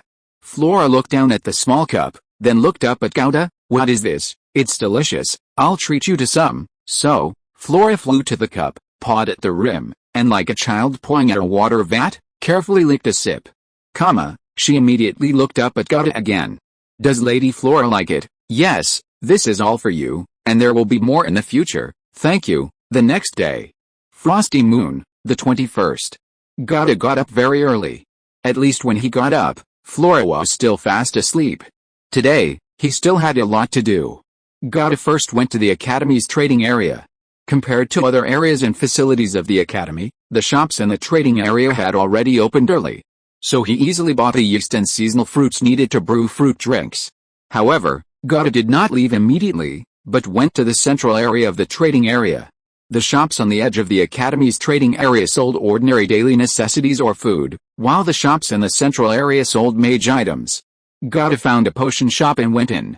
Hello, what do you need? The person who greeted Gauda was a young mage wearing a standard student's robe, obviously another work-study student. 1 portion each of pine seabird eggs, a Beshian longfin fish scales, an Amra goat horn powder, half a gu of sungrass powder, and 15 drops of frost juice. These were the raw materials needed for the potion of Endure the Environment. Also, 1 gu of swift thistle powder, 1 gu of ustilt fruit juice, and 8 gu of made clam meat. Gauda also ordered the main and auxiliary materials needed for the potions of language proficiency and shield spell. After Gauda recited the names of the required ingredients, the young mage immediately and skillfully began rummaging through the medicine cabinet against the wall. The 3 first-level spells Gauda had chosen were the most common spells for first-level mages, and correspondingly, the stock of their raw materials was the most complete. 1 portion of first-level pine seabird eggs. 14 gold and 2 silver, 1 portion of first-level Amra goat horn powder. 13 gold and 16 silver, half a portion of sungrass powder. 3 gold. The young mage weighed the materials according to Gauda's requirements while quoting prices. A single spell potion typically consists of 2 main ingredients and 3 to 5 auxiliary ingredients. The main ingredients are all raw materials of the corresponding tier. The main ingredients for a first-level spell are generally first-level potion materials, while the auxiliary ingredients are second-tier potion materials. The total price of the main and auxiliary materials is roughly in the range of 40 gold coins, sometimes a little more, sometimes a little less. We're out of made clam stock. The next batch won't arrive for another 7 days, the young mage said apologetically, opening the medicine cabinet where the made clam meat was stored. The only raw material Gauda needed was made clam meat. This stuff doesn't keep well, it's usually harvested fresh. That's why the Academy has set aside a body of water specifically for breeding made clam meat, he explained. Gauda nodded, indicating his understanding. He wasn't in a hurry, he could come back in 7 days. However, I suggest you apply to the potions department to collect it yourself, under the pretext of learning, language proficiency, and needing to concoct spells and potions. It'll only cost you 5 gold per made clam, but you can only collect 1. Buying it from the shop costs 12 gold, the young mage suddenly reminded Gauda. Gauda was startled, then asked in surprise, "You know me, my name is a member of the Mutual Aid Society." "Gauda, I've heard so much about you," the young mage introduced himself with a polite smile. He had seen the news of Gauda's promotion to first-ring mage last night. He certainly wouldn't miss an opportunity to befriend such a talented mage and show goodwill. That's the benefit of having a reputation. Besides attracting some unnecessary trouble, it often brings unexpected benefits and goodwill. Most mages find it troublesome and don't want to go through the trouble of harvesting clams, preferring to spend an extra 7 gold. But you're different, this is effortless for you, subtly flattered. Gauda's reputation as a clam harvesting expert was quite well known in the Academy. "I understand, thank you." Gauda took the other potion ingredients and took out his money pouch, paying 106 gold and 12 silver. He was indeed tempted. Gauda returned to Building 30 in the first district with the purchased supplies. First, he brewed the leak-free fruit drink, then went to his workshop to mix the environmental tolerance and shield spell potions. Calling it mixing was an exaggeration, it was really just a hodgepodge. According to the proportions, all the ingredients were put together, lit a fire, and boiled until it turned into liquid. The whole process was devoid of any details or operations. After all, the purpose of this boiling process was simply to make it more palatable. After finishing all this, Gauda went upstairs and glanced at Flora, who was still fast asleep. He shook his head and didn't disturb her. This was his little darling. Second floor of the library. Gauda arrived just as the door opened. Fortunately, the old mage guarding the second floor, although quite old, hadn't developed the old-fashioned habit of arriving late and leaving early. "You're here so early? Have you decided which cultivation method to choose?" The old mage had just sat down and brewed tea when Gauda appeared from around the corner, and was quite surprised. Gauda nodded. "Which one do you want to choose?" The old mage was also a little curious about the result of Gauda's thinking all night, and asked as he picked up his cup. The Greenwood Longevity Scripture. Gauda's goal was clear and decisive. PFFT, the old mage spat out a tea he had just put in his mouth. Gauda looked at the old master with an innocent expression. "Didn't I tell you about the flaws of the Greenwood Longevity Scripture yesterday?" The old master put down his teacup, frowned at Gauda, and couldn't help but advise, "Don't be misled by its appearance. There's no such thing as a free lunch.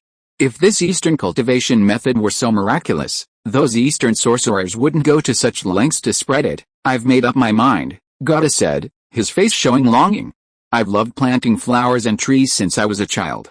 It's rare to find a cultivation method that aligns with my interests.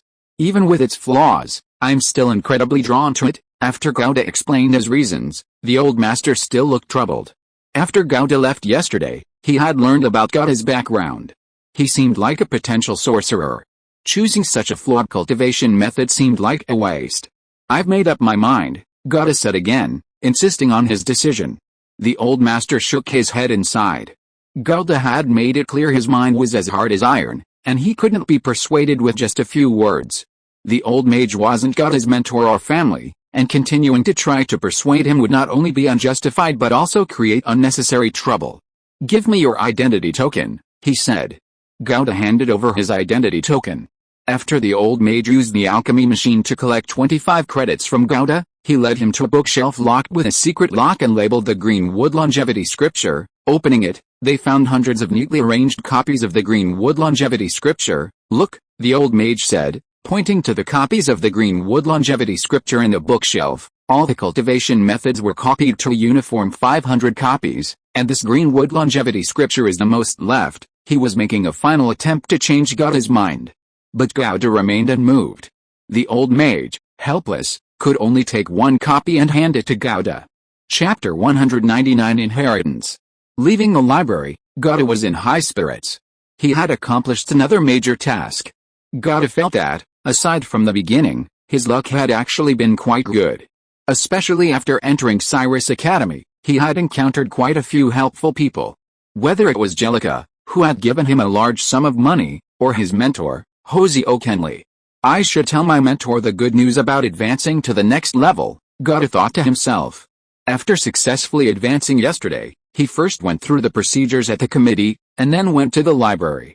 After finishing these things, it was already quite late, so he didn't bother Hosey. Such an important matter should be reported to the mentor immediately. Therefore, Gauda immediately headed towards Gavin's building, which housed the rune department.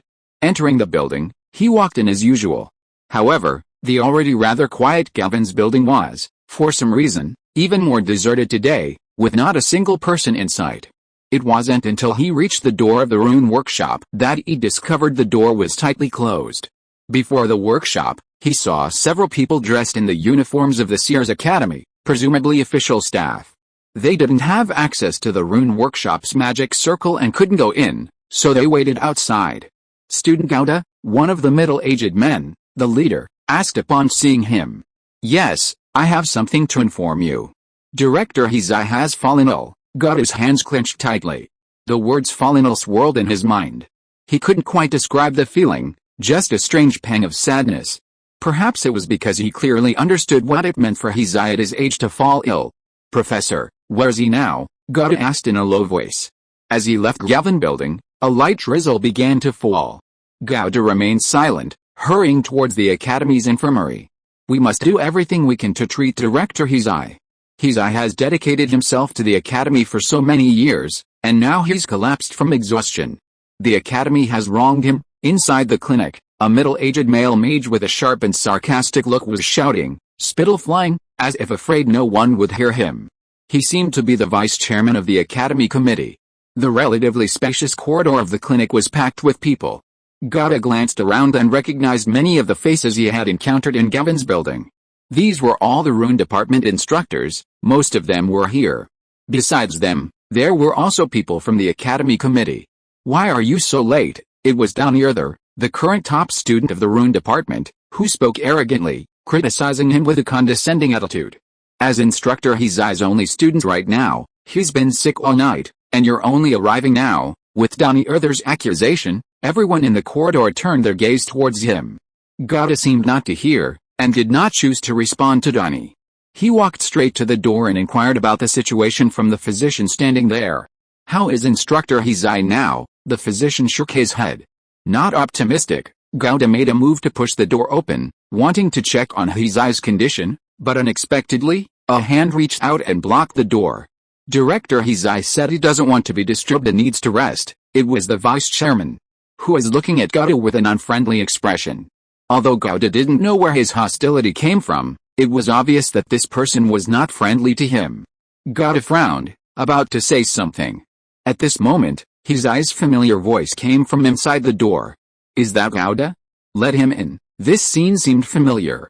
It was also separated by a door. Only before, it was in the rune workshop, and that old voice wasn't as weak as it was now. Gata looked up at the vice chairman's hand blocking the door but didn't speak. HMPH, the vice chairman angrily shook off his hand. No one stopped him, and Gata pushed the door open. His hand suddenly paused, and his movements became much gentler. The room was fairly spacious, furnished with a large bed and a table. Gata took 2 steps forward and came to the bedside. His eye was lying on the bed, looking unwell, his eyes slightly closed, as if resting. "You've come." Seeing Gata enter, he opened his eyes and looked at him. "Mentor." Gata looked at his eye, his heart filled with mixed emotions. It was only recently that he and his eye had truly become familiar, beginning to communicate beyond rune literature. But this time had been too short. "I successfully advanced to the first ring mage level yesterday," he said. Hearing this, his cloudy eyes instantly brightened.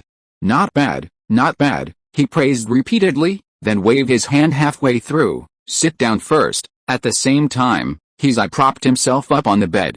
His eye was very old. Gata had previously noticed that the old man's face was becoming increasingly covered in yellowish-brown spots. But unexpectedly, the ailing old man's face was now unusually radiant. "I'm afraid I won't make it this time," his eye's first words upon sitting up silenced Gata. "I sent someone to call you last night. Why did it take you so long?" he asked. Gata was silent for a moment, then slowly said, "No one came to inform me." "How could that be?" Hosei's instinctive question abruptly stopped. He understood. Hosei said "Oh," and then let out a long sigh. "The interference constant is correct," he said. "I was afraid I wouldn't have time to tell you, so I rushed to send someone to call you last night." After saying this, Hosei smiled contentedly. As he smiled, he coughed violently. While coughing, he rummaged through his clothes and pulled out a parchment and a contract. "Here you go." Gata took the parchment and the contract. The parchment was a will. The date on it was the beginning of this year. The contract was the agreement Hosei had signed with Dean Gavin. The contract stated that the rune workshop was permanently transferred to Hosei, and below it were Dean Gavin's seal and the official seal of Cyrus Academy.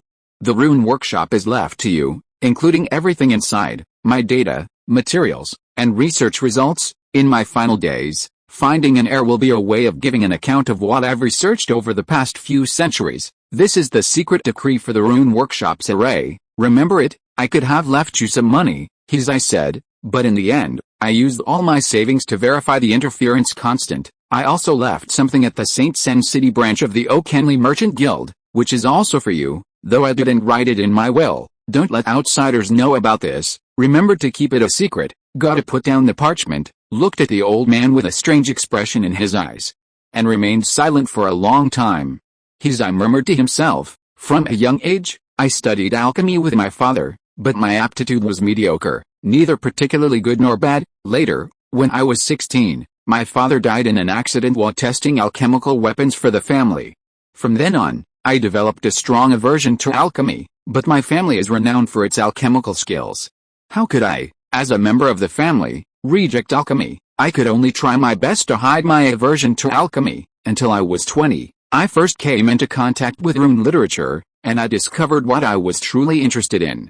From then on, I was completely captivated." The old man's throat bobbed, and his eyes began to dart around. "At 30, I became a second-tier rune master.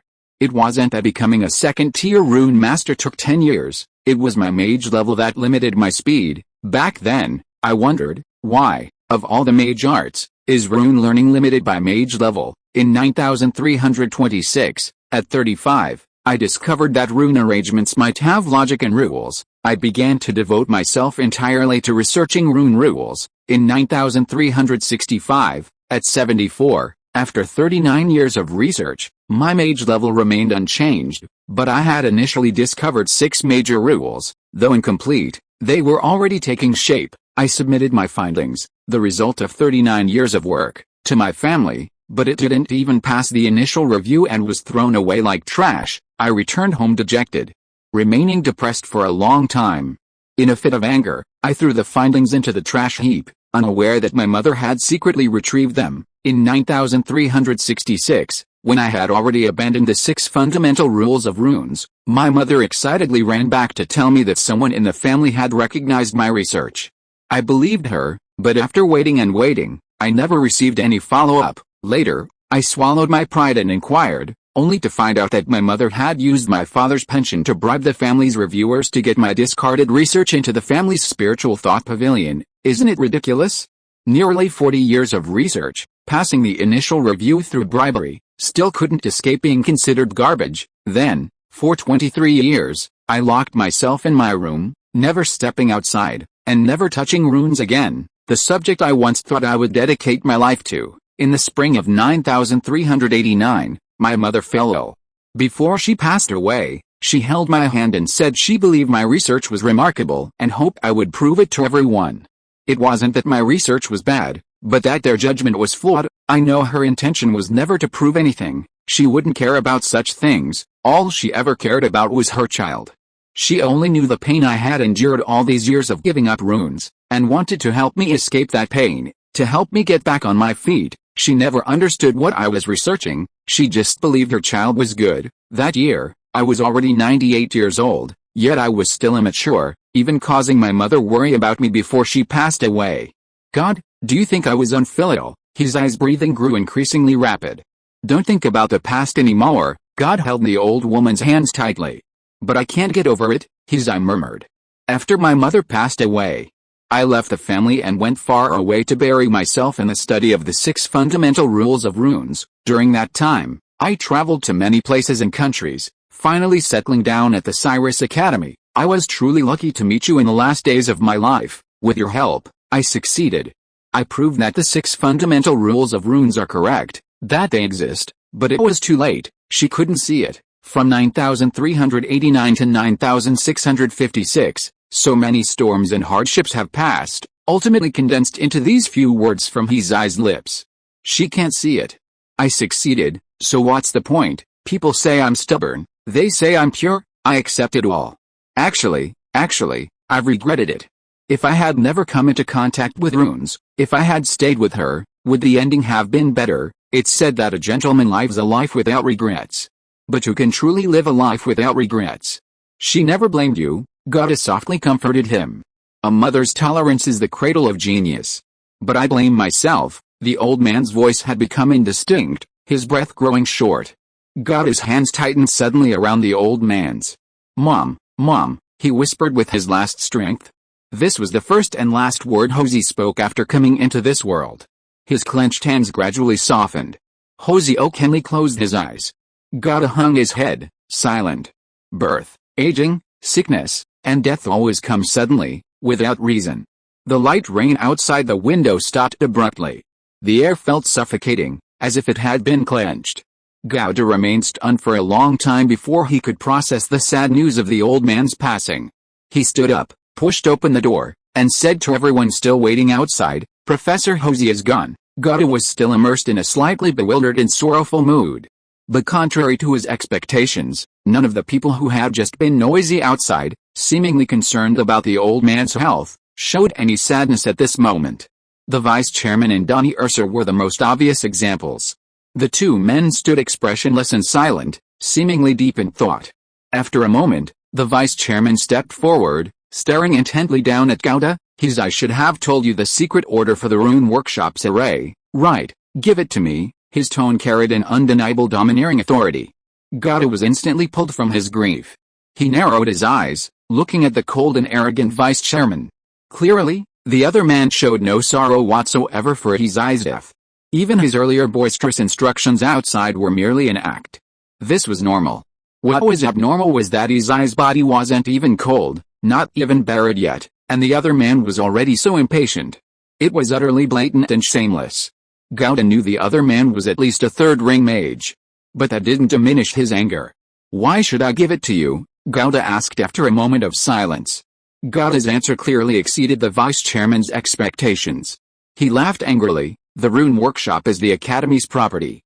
It was only lent to Hizai before, but now that he's gone, it should be taken back. That's not how it works. Gouda shook his head slightly. This rune workshop wasn't borrowed by Instructor Hizai. It belongs to him. Instructor Hizai signed a transfer agreement with Dean Gavin, and now, he's left the rune workshop to me. Therefore, this rune workshop now belongs to me.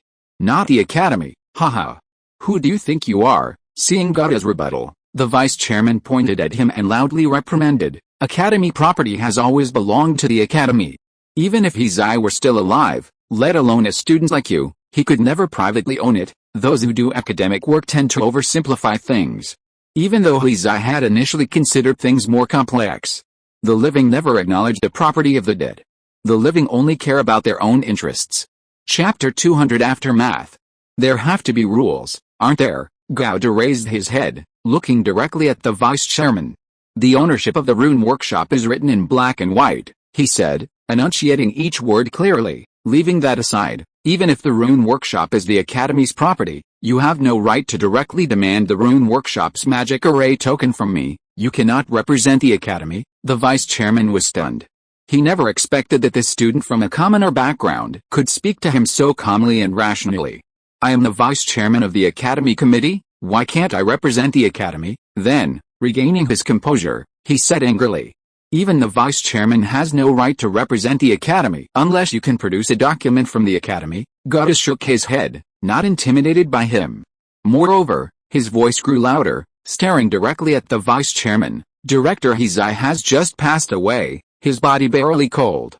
As a high-ranking member of the Academy, shouldn't your most important task be to arrange his funeral? He should be laid to rest in peace. He's not even buried yet, and you're already so eager to open his rune workshop? Are you perhaps planning to steal something?" Gowda's face was filled with anger and agitation. Half of it was feigned. Many rune department instructors had rushed to the corridor after learning of Director Hizai's illness, and he needed to maintain a moral high ground in front of them. The other half was a genuine expression of emotion.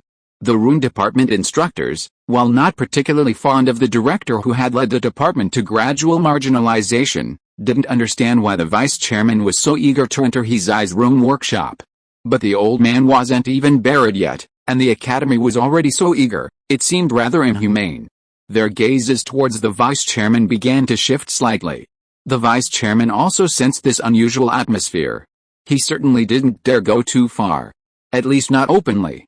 Director Hizai has no relatives, no wife, no children. The Academy will handle his funeral properly. He turned his gaze to the wooden door, speaking to Gowda, and to everyone in the corridor. The strange atmosphere finally calmed down somewhat after these words. Gowda coldly looked at the vice chairman, giving him no room to maneuver, and said loudly, "Then please leave now.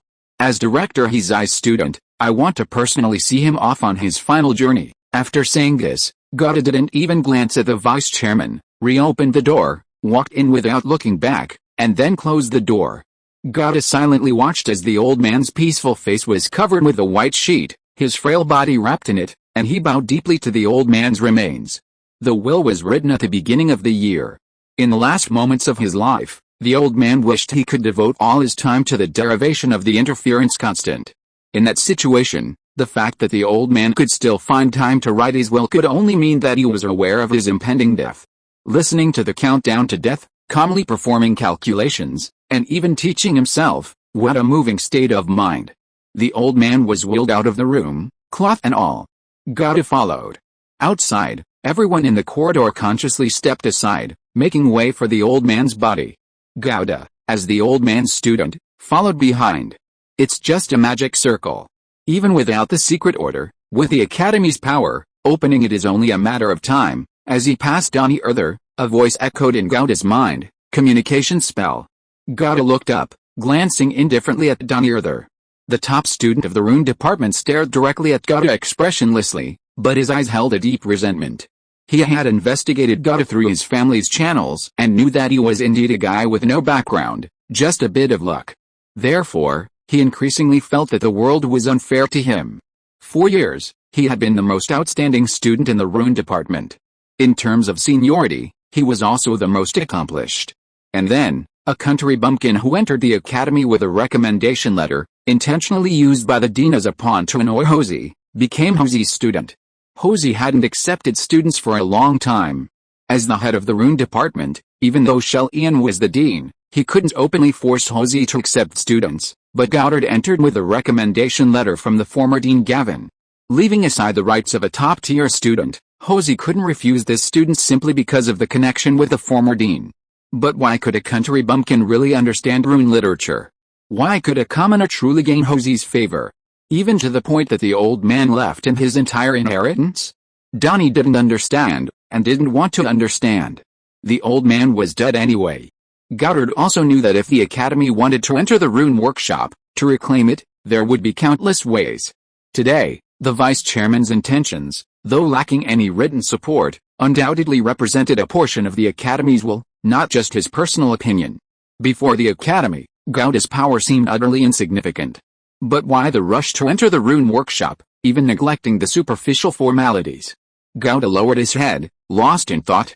He wasn't sure if anyone else knew the 6 fundamental rules of runes, but at least he was currently the only one aware of the existence of the interference constant. It wasn't because of this. If the Academy truly knew of the 6 fundamental rules and believed in their correctness, the Rune Department and Hizai wouldn't be so unwelcome. Then what was it? The rune diagrams, data, and the Rune Workshop had all existed for a long time. The Academy hadn't shown much interest before, so there was no reason for such eagerness now. It must be something recently acquired.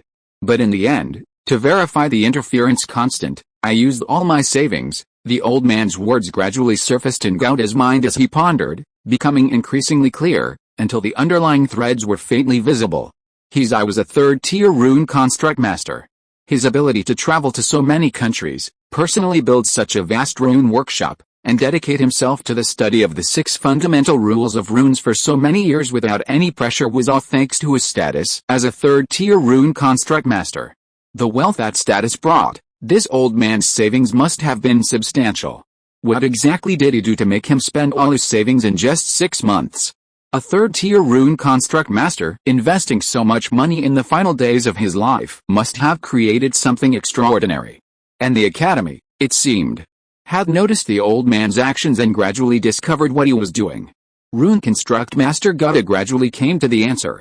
Besides high-level rune constructs, what else could make a large and powerful Academy so eager to devour Hizai's legacy? He couldn't protect anything Hizai left behind. Gauda meticulously went through the threads of this matter in his mind and reached this conclusion. He was merely a student of the Seer's Academy, a newly promoted first-rank mage. Regardless of their identity, before the will of the Academy's upper echelons, they were all just insignificant figures. Moreover, compared to the potentially high-level runic constructs that the Academy currently valued, Gauda understood that what truly held value was the complete set of the 6 fundamental rules of runes that Hosey had finally derived. Gauda wasn't sure if the Rune Workshop were truly taken away, anyone could discover the old man's work from the massive amount of data and perceive its immense value. But he dared not gamble. Because he understood that if that were to happen, Hosey's 300 years of research would ultimately become someone else's Medal of Honor. No one could refuse to change their name from Newton to their own. The 6 fundamental rules of runes must, and could only, bear the name Hosey O'Kenley. But what could he do in the face of the Academy, this behemoth? It seemed that whatever he did would be like a moth drawn to a flame. Gauda now understood the purpose of those mages and Academy uniforms outside the Rune Workshop. They certainly weren't there to inform him of Hosey's illness. Their purpose was to guard the Rune Workshop. The goal was to prevent anyone else from entering the Rune Workshop before the Academy's higher-ups could. This other person now referred to was God. Because after Hoshi left, only he possessed the secret token to the Rune Workshop's array. End of this chapter. Thank you so much for reading until the end. Don't forget to give it a like. Looking for more exclusive content and immediate access? Subscribe to our Patreon. Remember, every like, subscription or donation encourages us to continue. Thank you all. See you in the next video.